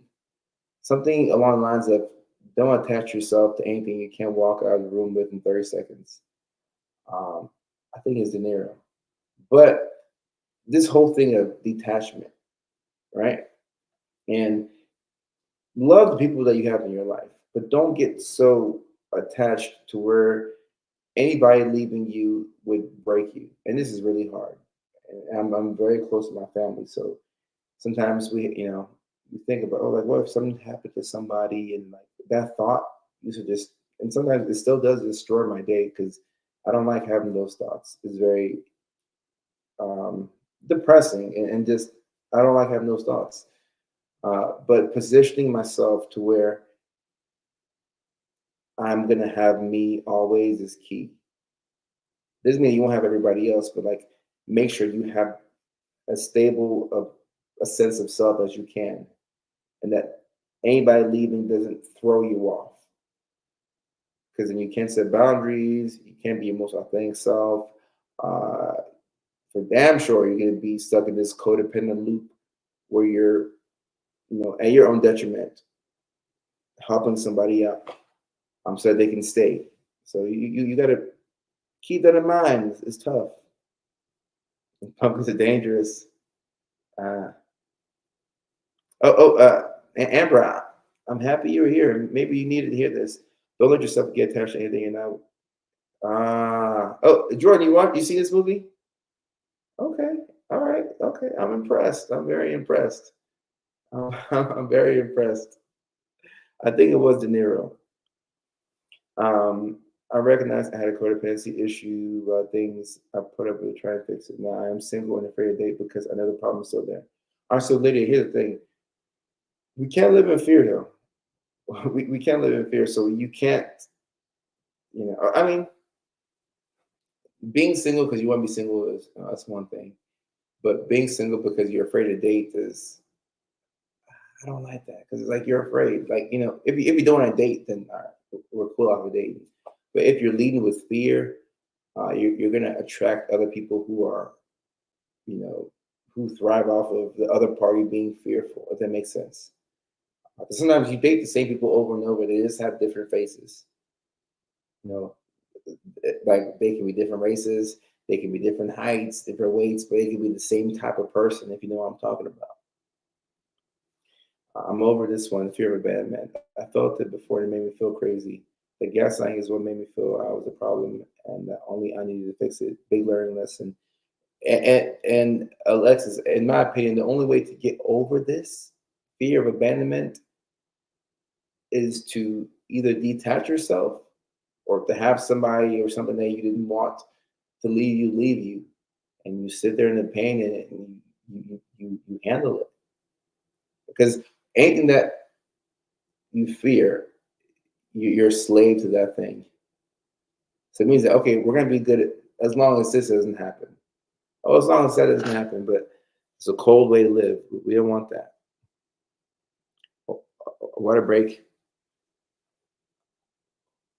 We got that much. Okay, we got some water. Yeah, oh yeah. All right, this is water break. Got some more water in there. See, use up all the water. Oh, you looked at it. Okay, all right. Well, I was impressed. I thought you had said off the top of your head, but you're honest. See, honesty. That's great. Keep the best version of yourself. Um, you big cheers. This is a good discussion. So we're keeping it going. Um, I forgot to go. It wasn't a lot of water, but still, we got to keep the ritual up. Why is that neurodivergency has a high occurrence of co-occurring issue? I mean, you see the world differently, so there's going to be a lot of issues when it's a communication thing. That's is the same reason why when you go to France, you have such a hard time. You're trying to speak French, or you're trying to say like, German pal, you're trying to say a couple of words here. It's a communication issue. We speak different languages. So when you fully learn your language, the neurodivergent language, you still have to be mindful of what the other language is, so that way you're not oblivious. So it's a lot of mental like, work. Someone asked if I believe in Jesus. Yeah, I'm a Bible believing Christian. Even if I love someone for a short amount of time and they treat me like garbage after a while, I still hold on to that love I once had for them. And there's nothing wrong with holding on to the love that you have for them. Nothing is wrong with that. But you shouldn't reciprocate. Like you can love somebody and it doesn't have to be you going balls to the wall for them. I don't know how else to say it. Still love them, but you shouldn't have to, match their lack of effort with more effort. That's not a cycle that you want to get stuck in. Um, Afraid to leave the house anymore. Hmm. And this is stemming from what, Christina? Um, oh, Alexis, let me know how I can get the details to do that. I'd love to come to OKC. I remember one time I was in Dallas and I had this impulsive thought to uh, drive up to Oklahoma. I think I went gardening instead. Uh, yeah, look, Morgan, it can be very difficult you know, to love somebody and then, have to adjust what you do for them. But keep in mind, love is every every important relationship in your life. You need love in it, but love is an awful reason to do anything. If that makes sense. Like love is a dumb reason to marry somebody. Like, oh, I love this person. What? So you're gonna marry this person because you love them? No, you should have love in the marriage, but love by itself is not a good reason to, you know what I'm saying? It's an emotion, and a very intense one, um, that if you don't back it up with some type of rationality, can lead to a lot of painful consequences. Sometimes we have to be aware of this, and other times we can be oblivious and watch Disney movies and be like, "Oh, that's nice," you know. Let me see. Um, Jordan, thank you. I appreciate your dedication to my dedication. So thank you so much. Um, Even with other freedom would feel good. It was so hard being used to them being there for everything. Mm. Look, codependency is very addicting. And look, if you're in a codependent relationship, there's a good chance that a lot of your other, friendships or relationships in your life have a codependent nature to them. Um, because, like I said, a lot of those of us who are ADHD were genetically predisposed to, situations like this. But just because our brains work that way doesn't mean that we have to be that way. And it might be the fight of your life, but at some point you gotta break it some way, somehow. Being empathetic is important, but having too much sympathy allows other right. And Tammy, where do you draw the line? Where do you draw the line? Niagara Falls. I think I've been close to the Canadian side, but I gotta get there one day. Um, let me see. When I met an emotionally intelligent young man, I learned to let go of that fear of abandonment that a man my age tried to cripple me with. Attachment is hard but healthy. Look, detachment is hard, but it is healthy. That last line is a bar. Man, detachment. You've got to learn how to detach. It's so necessary. And I feel like, for women, once, because I see it's mainly women out here, once you learn how to detach yourself emotionally from situations, uh, that's truly a superpower. Uh, and some people say, "Oh, well, we're women, we're going to be emotional." Maybe for sure, but if you can learn how to master, not even master, just get a little bit better at detachment, your life dramatically improves because now you see things for what they actually are. And now, if you can make decisions based off of that, you're going to have a like your quality of life is gonna get a little worse at first. It gets a little lonely, but after that, your life becomes so much better. It will change your life. It really will. What if you block somebody phone for wanting to follow you on Facebook, but he has a girlfriend? Jasmine, this situation is a little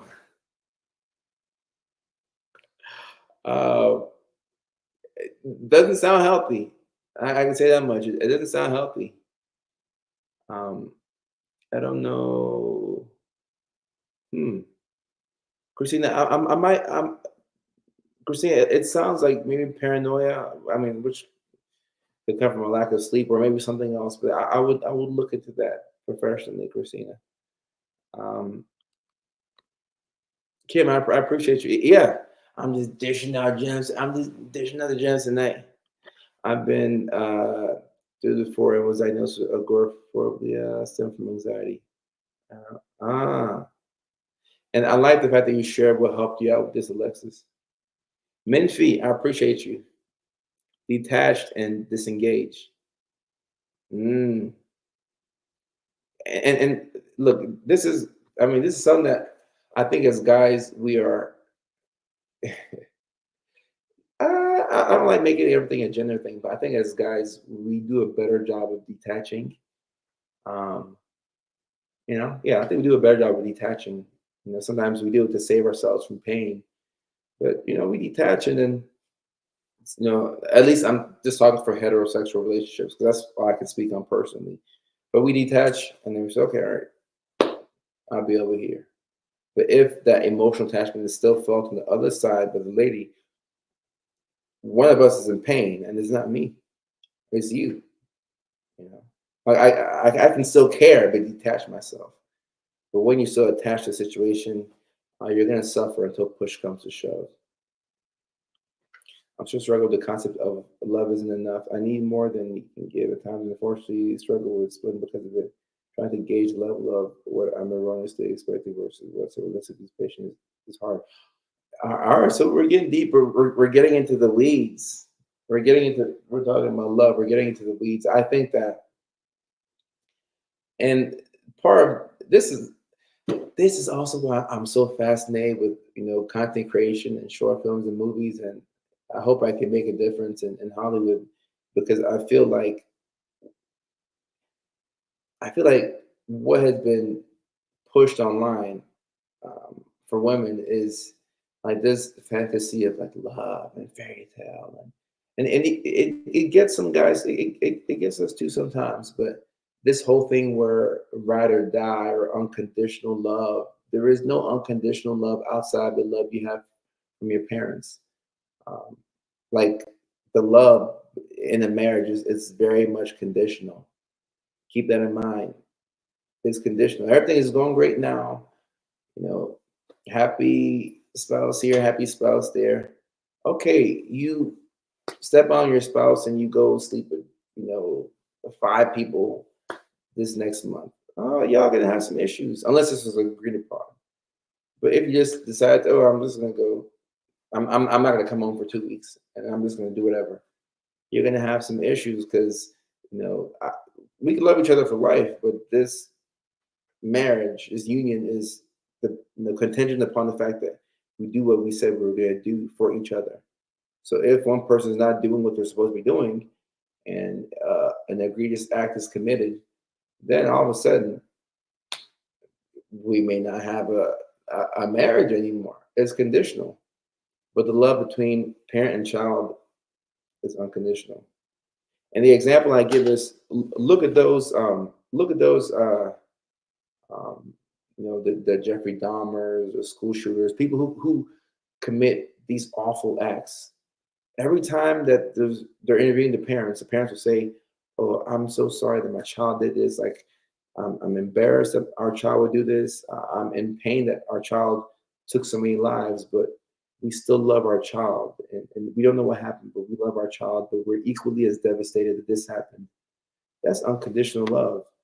It doesn't exist in that romantic context. I uh yeah, but I don't. I just feel like something when you bring life into this world, I feel like it's very difficult to lose love for that. It happens. Look, don't get me wrong, it happens, but I think it's difficult for that to um like it's difficult for that love to just like go away. But it does happen. Oh. Yeah, John. I put on a suit and tie, and all of a sudden, like I'm realizing things. Like I just become awesome. Somebody on TikTok says parental love is not um, conditional. Yeah, yeah. I was saying it's unconditional. I believe, but it's not everybody, but for the most part. Mm, look, by hearing, hearing by the when you see things for how they actually are, man, it might make you cry because it could challenge some beliefs you've held about people that you really love. But when your desire to respect yourself is higher than your desire for anything else, you let them go.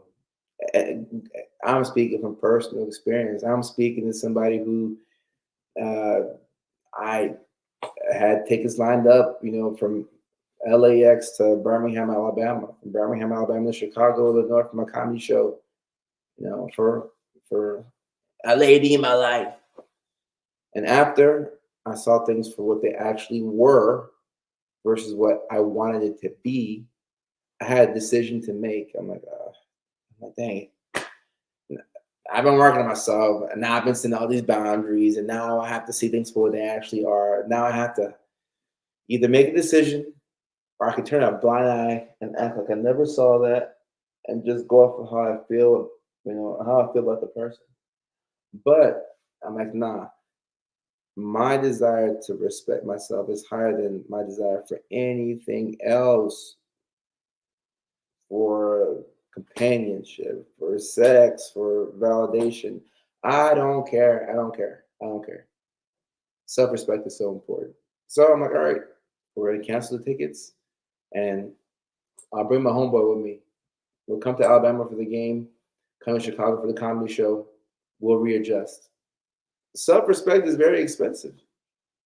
It's very expensive. Very expensive. How do I stay sane while I still have to live with him? I need to save some money before leaving. Now, somebody brought this up earlier, and like I said, this is why it's always best to, you know, stack up, be as financially independent as possible. Um, and once you can make a move, pause and make sure that's the move that you actually want to make.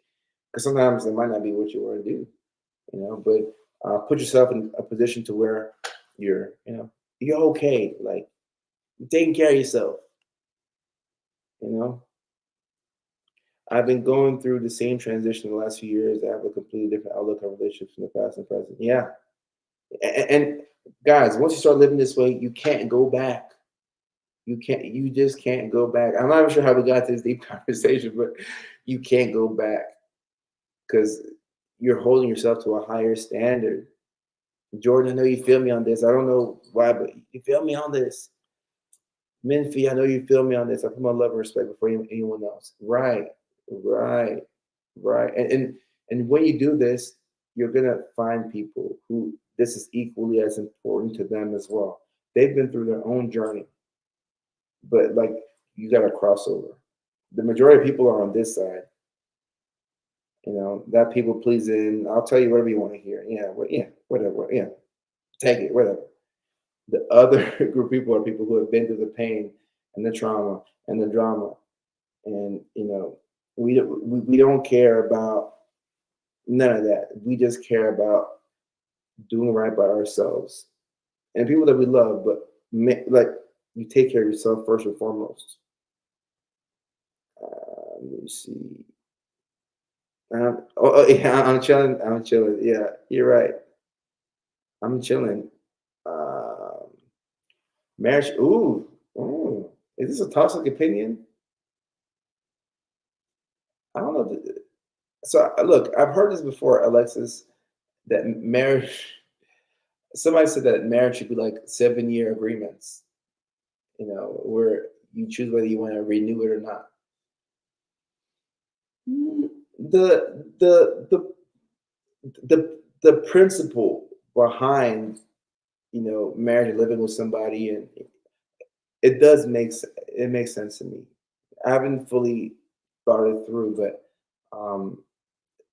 people change over time, and the person that you have in the beginning is sometimes not the person you have at the end.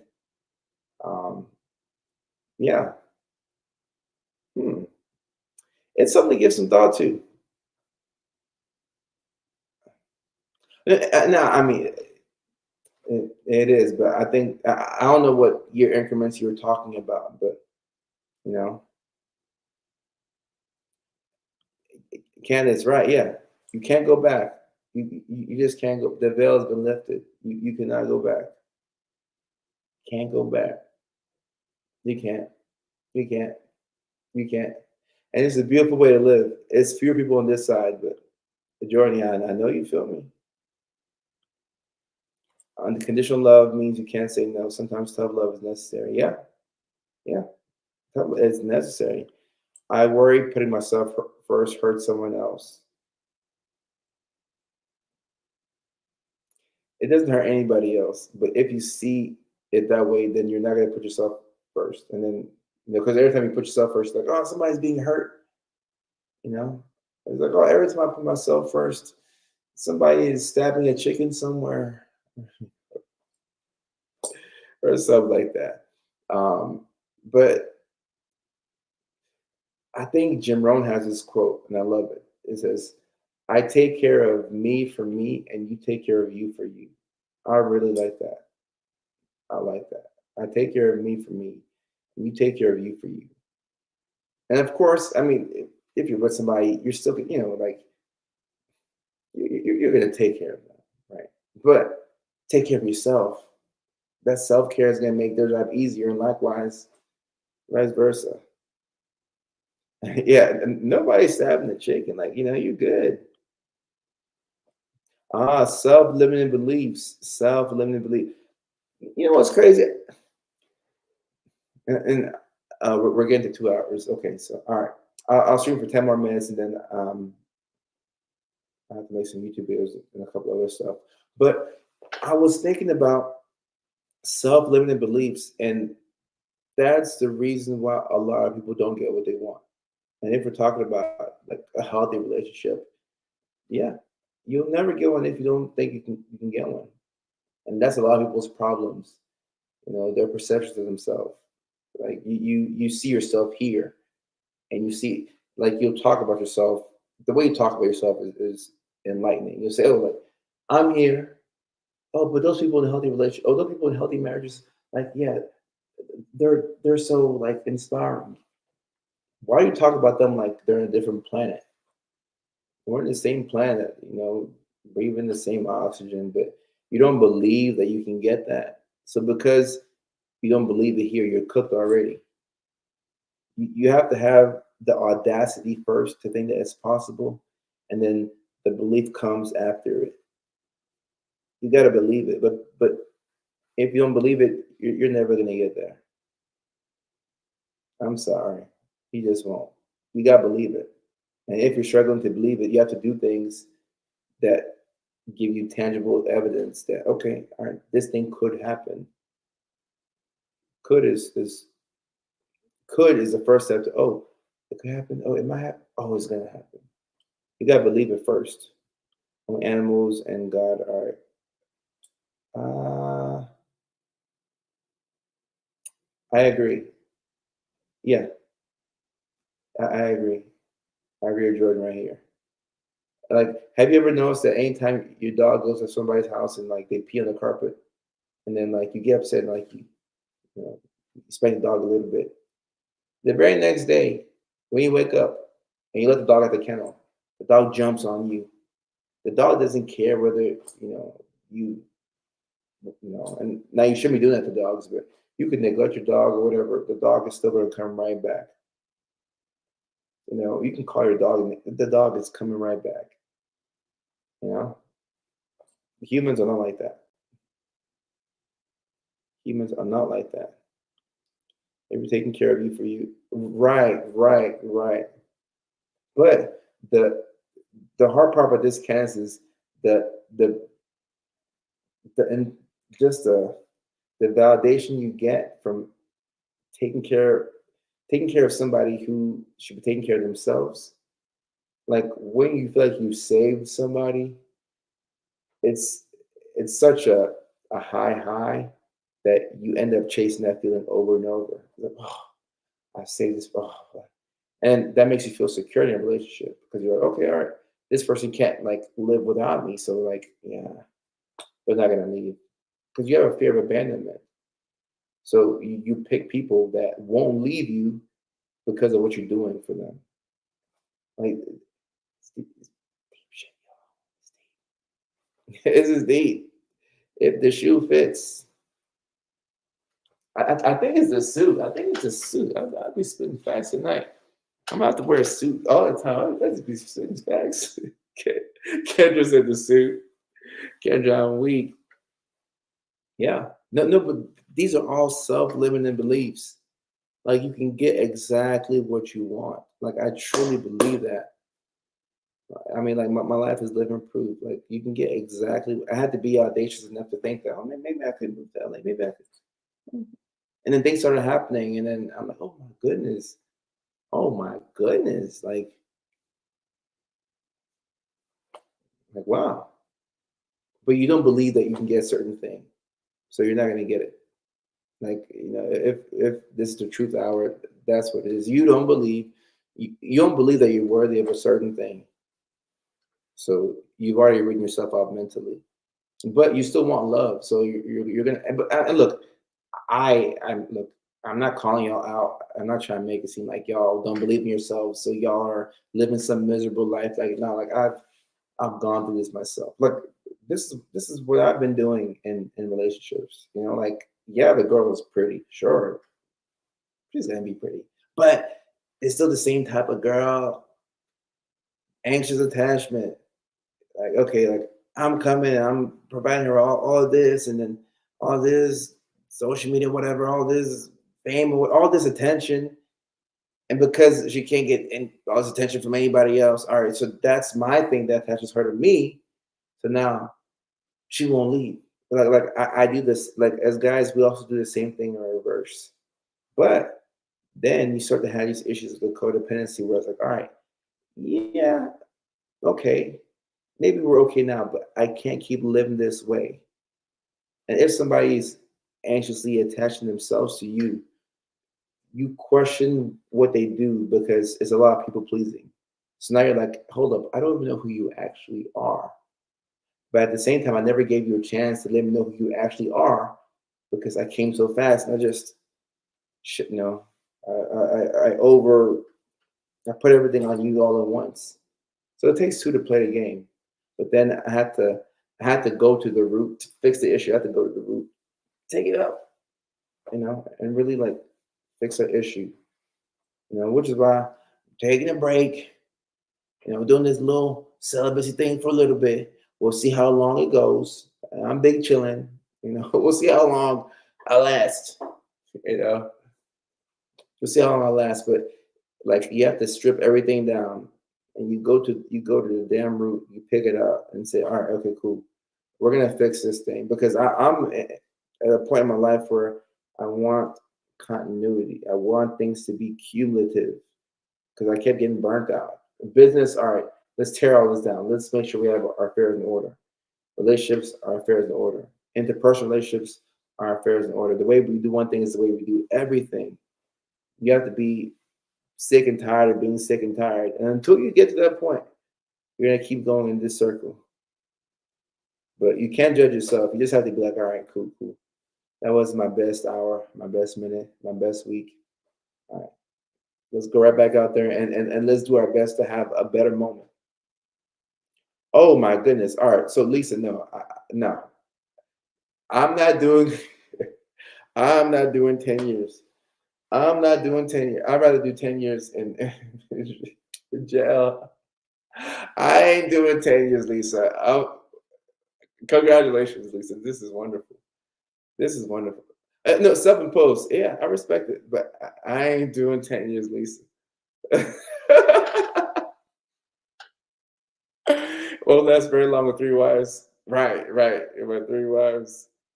10 years?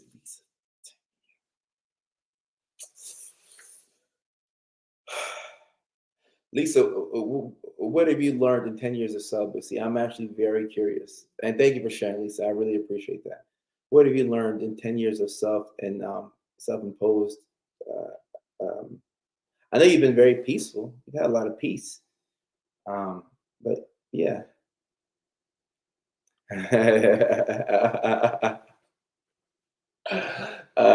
Three wives. Oh yeah, been talking. Yeah. I'm spending fast.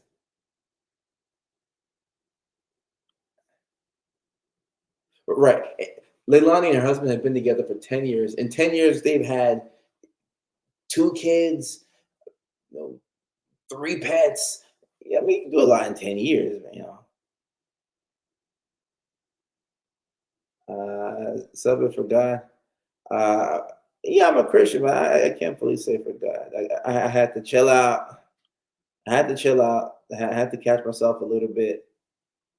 You know, Hollywood overconsumed me. I wasn't Hollywood, just it was me. Uh, yeah, just taking a break. And also keep in mind people don't see things from my perspective, but if you're somebody who like you're always on TV and like you're on social media and you're always on YouTube and like 20 million people are seeing your videos every month, you have to question whether how genuine things are.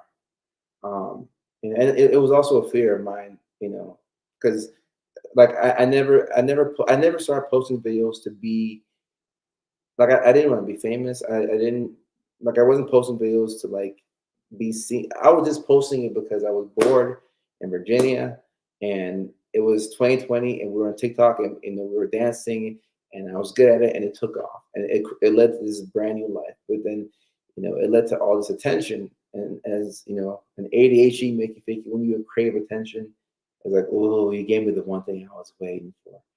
I've been waiting my whole life for this. Yes.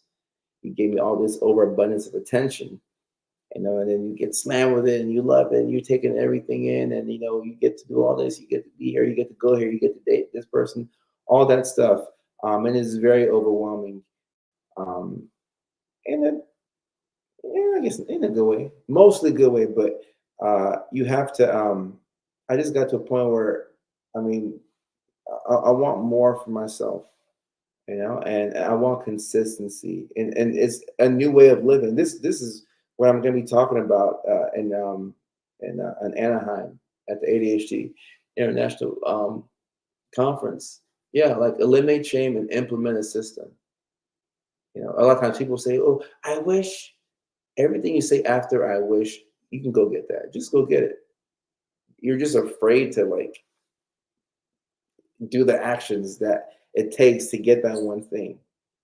So when I'm realizing that I'm pouring when I realize that I'm like getting too much attention from like female validation, I'm still gonna go to red carpets and do my thing and enjoy LA and all this stuff, but if I'm getting too much of my attention from that, it's gonna cut deep into my identity. I'm like, I gotta chill out. I gotta tell my three wives, like, hey, leave me alone. Like, I need to I need to just clear my mind. Oh, none of these parties. No ma'am, no ham, no turkey. I'll just say that. None of these parties. None of these parties. None of these parties. Um, oh, so Lisa, in 10 years of Subus, you got a lot of peace. Okay, that's a lot of peace. Now I don't want that much peace. I don't need that much peace. It's a little bit of peace. But I don't Lisa, thank you for sharing. Lisa, thank you for sharing. I'm happy about a week. I've been safe. I've been caregiver for my mom all these years. Just put the energy into her. Oh, okay. Ah, okay. So you're a primary caregiver for your mother. Very noble, Lisa. 90-day rule to weed people out. There's no 90-day rule. It's just more so of I want just a more like legitimate circle of people around me. Like I want people who tell me the truth.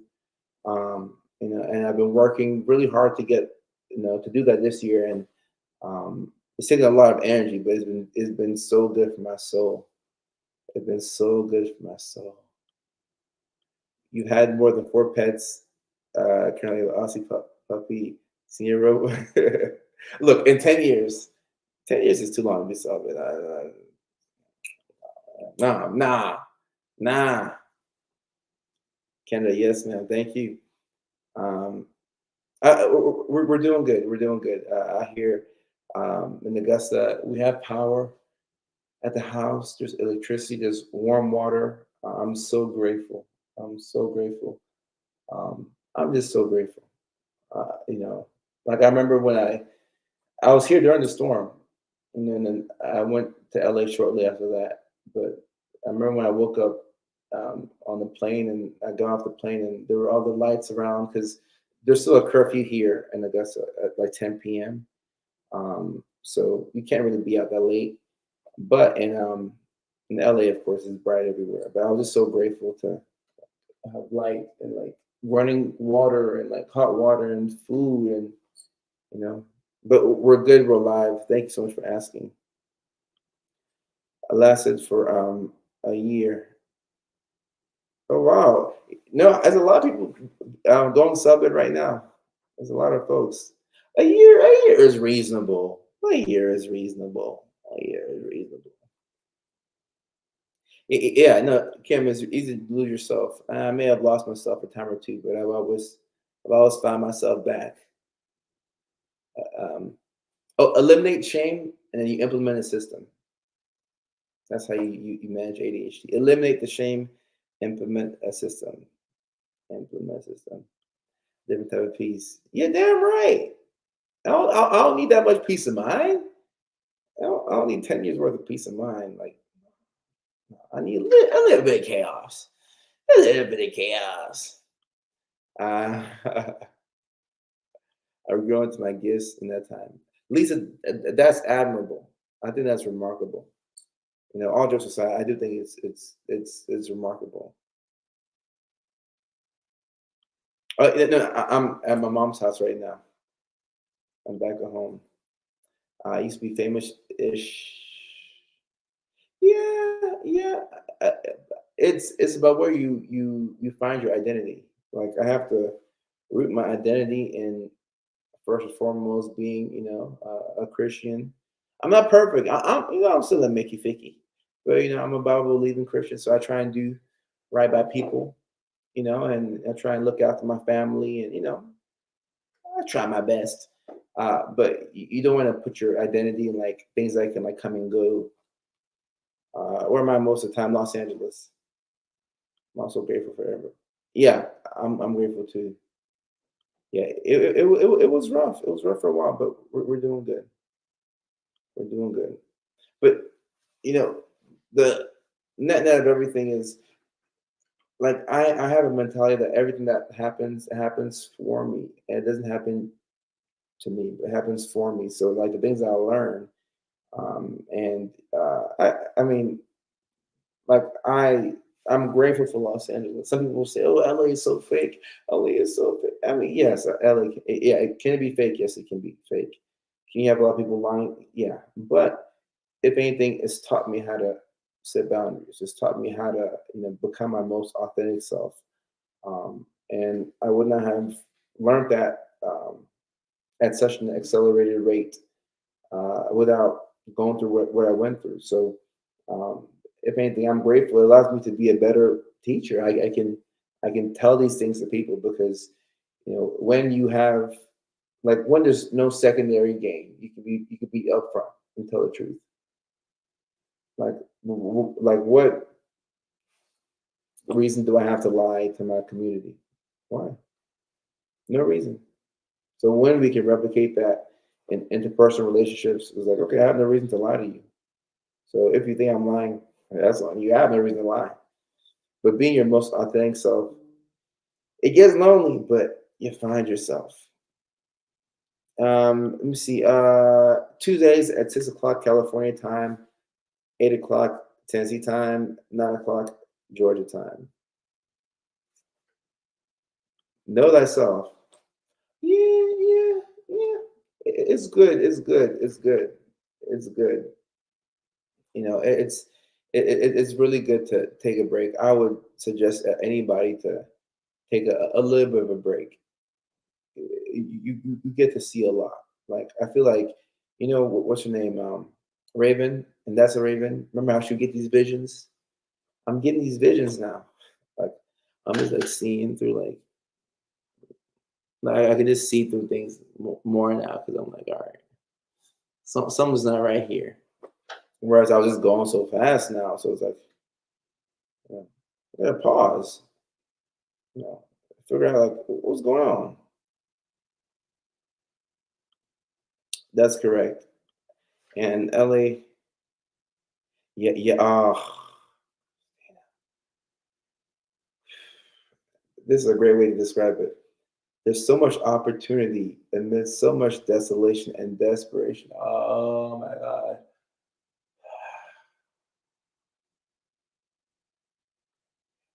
And desperation is never a good look. It's never.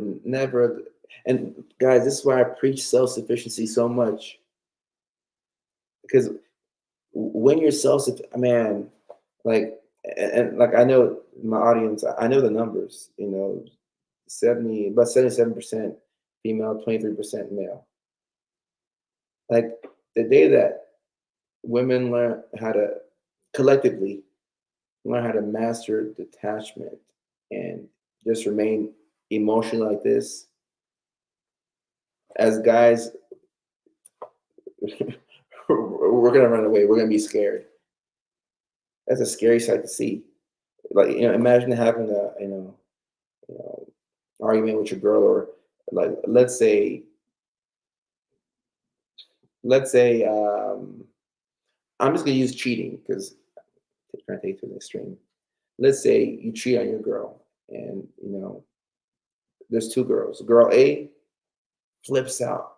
She keys the car. She posts everything on Facebook. She lets everyone on TikTok know. Blah blah. Ah, ah. Girl B says, "Okay, all right, well, I hate that you did this, but I guess that's it. But thank you for the memories." I'm way more afraid of girl B than girl A. You didn't get angry. You just calmly walked out. Oh my goodness, that's a scary sight to see. Remain stoic, mastering detachment. But you get all that from pouring into yourself. I feel like it comes naturally for us as guys, but you pour into yourself. Oh my gosh, Mickey Ficky. We don't have an answer for that. That's the kryptonite. It's the kryptonite. It's Tuesdays, not Mondays, Kendra. It's Tuesdays. It's Tuesdays. Yeah, because used to be Mondays. Now it's Tuesdays. I'm girl. Oh, Molly, we don't like that. You're girl. No, we don't want that. How come you didn't scream at me? How come you didn't like chase me? Like, how come you didn't like block me? Like why are you being so nice to me? Like we're not accustomed to that. That's very scary. That's very scary. Kendra, we may have a new schedule in November. We may have a new schedule in November. I'm working on something, but I'm tired of talking. I'm gonna just do it. I'm tired of talking, but I'm working on something. And it's November. Yeah, yeah. I'm gonna just do it because I know that the holidays are coming up, so I know I'm gonna be traveling. Like I'm always here for Thanksgiving, and I'm always here for Christmas. So yeah, and I'm used to coming back so often. So yeah. After my birthday, we'll see. Maybe before my birthday. Maybe before my birthday. Maybe before. My birthday is November 5th. It's election day. I thought it was November 4th. Okay, well, don't mind me. It happens when you buy. Yeah. Just remove access. It'd be like lean back. Oh, Jordan, November 18th. That's a great day for a birthday. There's a Drake song too. Oh, I'm happy that it's notifying people that I go live October. Oh, it's coming up here soon. Happy early birthday, Alexis. But yeah, I'm telling y'all, the self sustainability. And I think everybody thinks about it financially, but I mean, yeah, financially, but that's different because certain people's relationships is, or certain people's marriages is like, one person is like the breadwinner, or like people have systems set up to where somebody can be a stay-at-home mom, and all the bills are paid and everything is cool.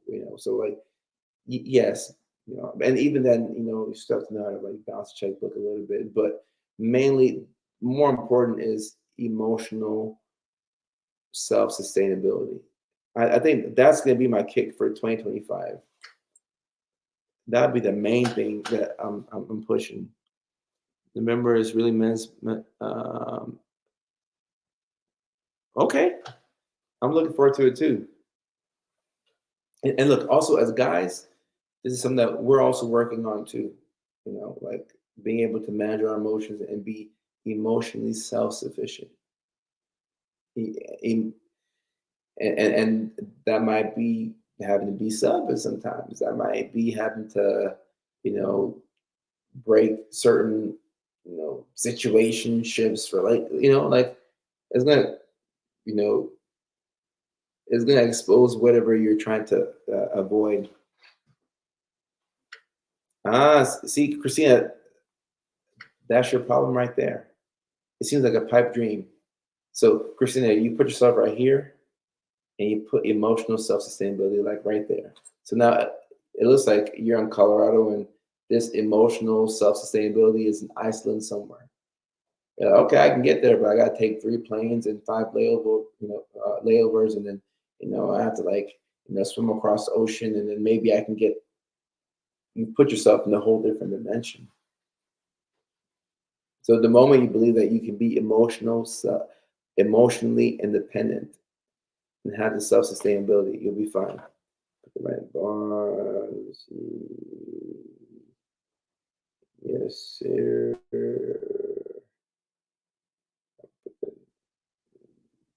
I want to do that for my dad. Yes, sir. So yeah, Christina, you have to be careful with what you say. August 21st. All these birthdays here. My birthday sometimes lands the day before Mother's Day, and then on Mother's Day the following year. Double every weekend. Because I got buy everybody extra gifts and everything. 11-5, he's 5'11". Oh, I like that. 11-5.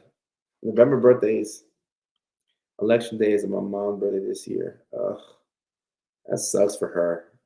She's gonna want to, she's gonna want to like have birthday cake and everything, and then people are gonna be like, "Oh, no vote."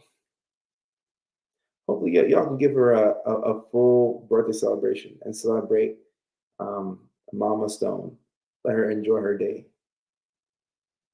But yeah, so guys, let me see. I'm saying guys. I really should say ladies. Let me recap and drop all the 5 in here.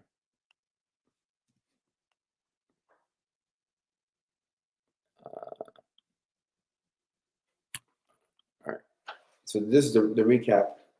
The 5 signs that you might be codependent. You treat people based on how you feel about them versus how they treat you. Read that one twice. You view self care as being selfish and then negative, and selfish here is negative connotation. You hate being alone. Number 4, you get validation from saving others. Number 5, you have a fear of abandonment. Jordan, I like you a lot. Uh, we see the world similarly, but for people who don't, you're so welcome over here. But yeah, keep in mind that if you do any of these things right here, it doesn't mean that you're codependent. It means that you might be. You might be. Um, and even if you're not codependent, but you have some codependent traits, let's say you're somebody who you do only one of these things. You can work on this a little bit. And any little bit of improvement is going to dramatically improve the quality of your relationships. And there's going to be I've said it before, but there's going to be a hump that you got to get over. There's this hump you got to get over where once you get over that hump, I'm telling you, it's so freeing. It's like when you got to pee and you've been holding it in and you go into the restroom, and the closer you get, the more you feel like you have to pee on yourself. And then you finally get to the restroom and you pee, and you're like,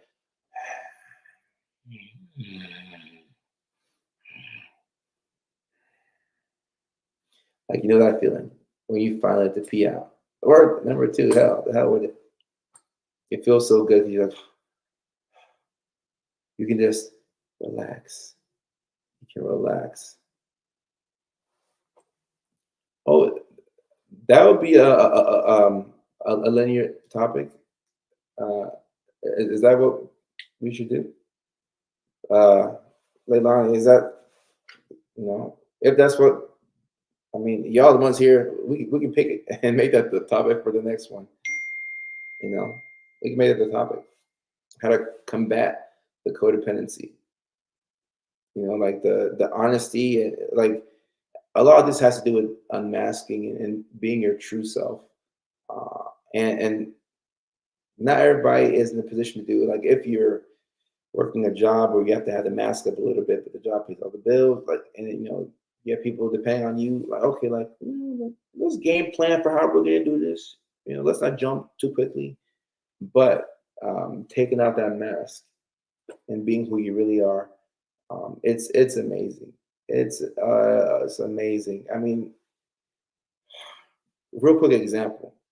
So at the beginning of this year, before I turned to celibacy as if it's a religion, um, I, I was in Dallas, so I was away from LA for a little bit, and then we'll wrap up this live stream. I was in Dallas, so I had some time to think, and I I just felt like I'm like, all right, too many of my relationships are transactional, and like I just can't get the truth from anybody. So I decided to um, I put a temporary ban, yeah, this is a temporary ban on letting anybody come to my house in LA. Because normally, like if I'm out of town, I'll tell folks, I'm like, hey man, like, hey bro, anytime you're in LA, bro, go stay at my place, man. I got you, man. I got you. And I'm like, hey, man, go stay there. Like the house is clean. Man, enjoy yourself. I'm like, hold up, hold up. I want to see if I start telling people no, what's gonna happen? So I started practicing telling people no. I'm like, nobody can really come over right now. I'm just taking a little break.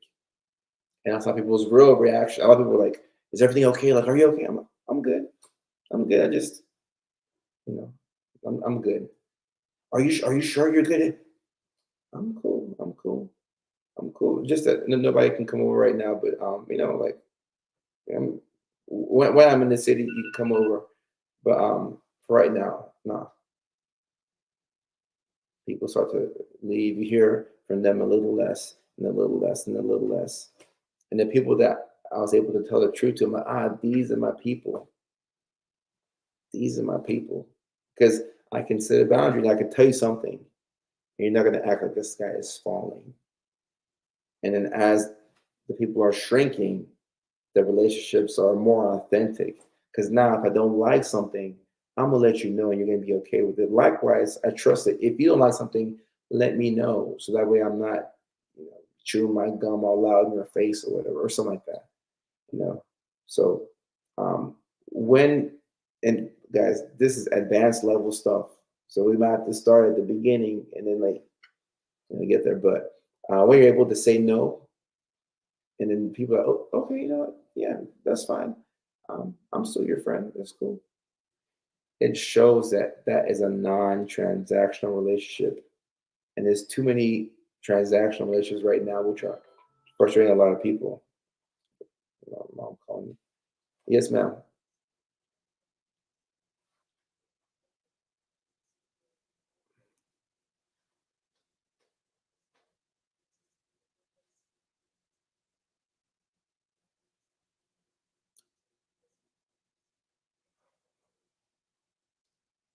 Yeah, I'll go outside and I'll remove it right now.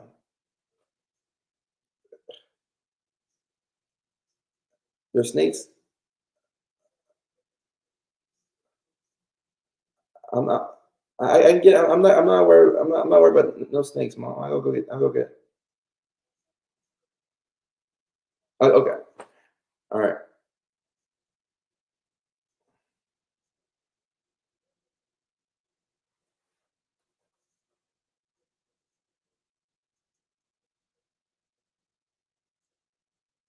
Okay. All right. All right. I will get in the morning then.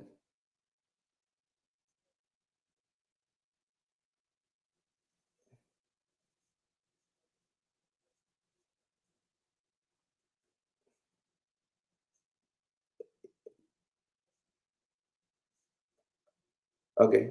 All right. Sounds good. I'll take care of it in the morning then. Okay.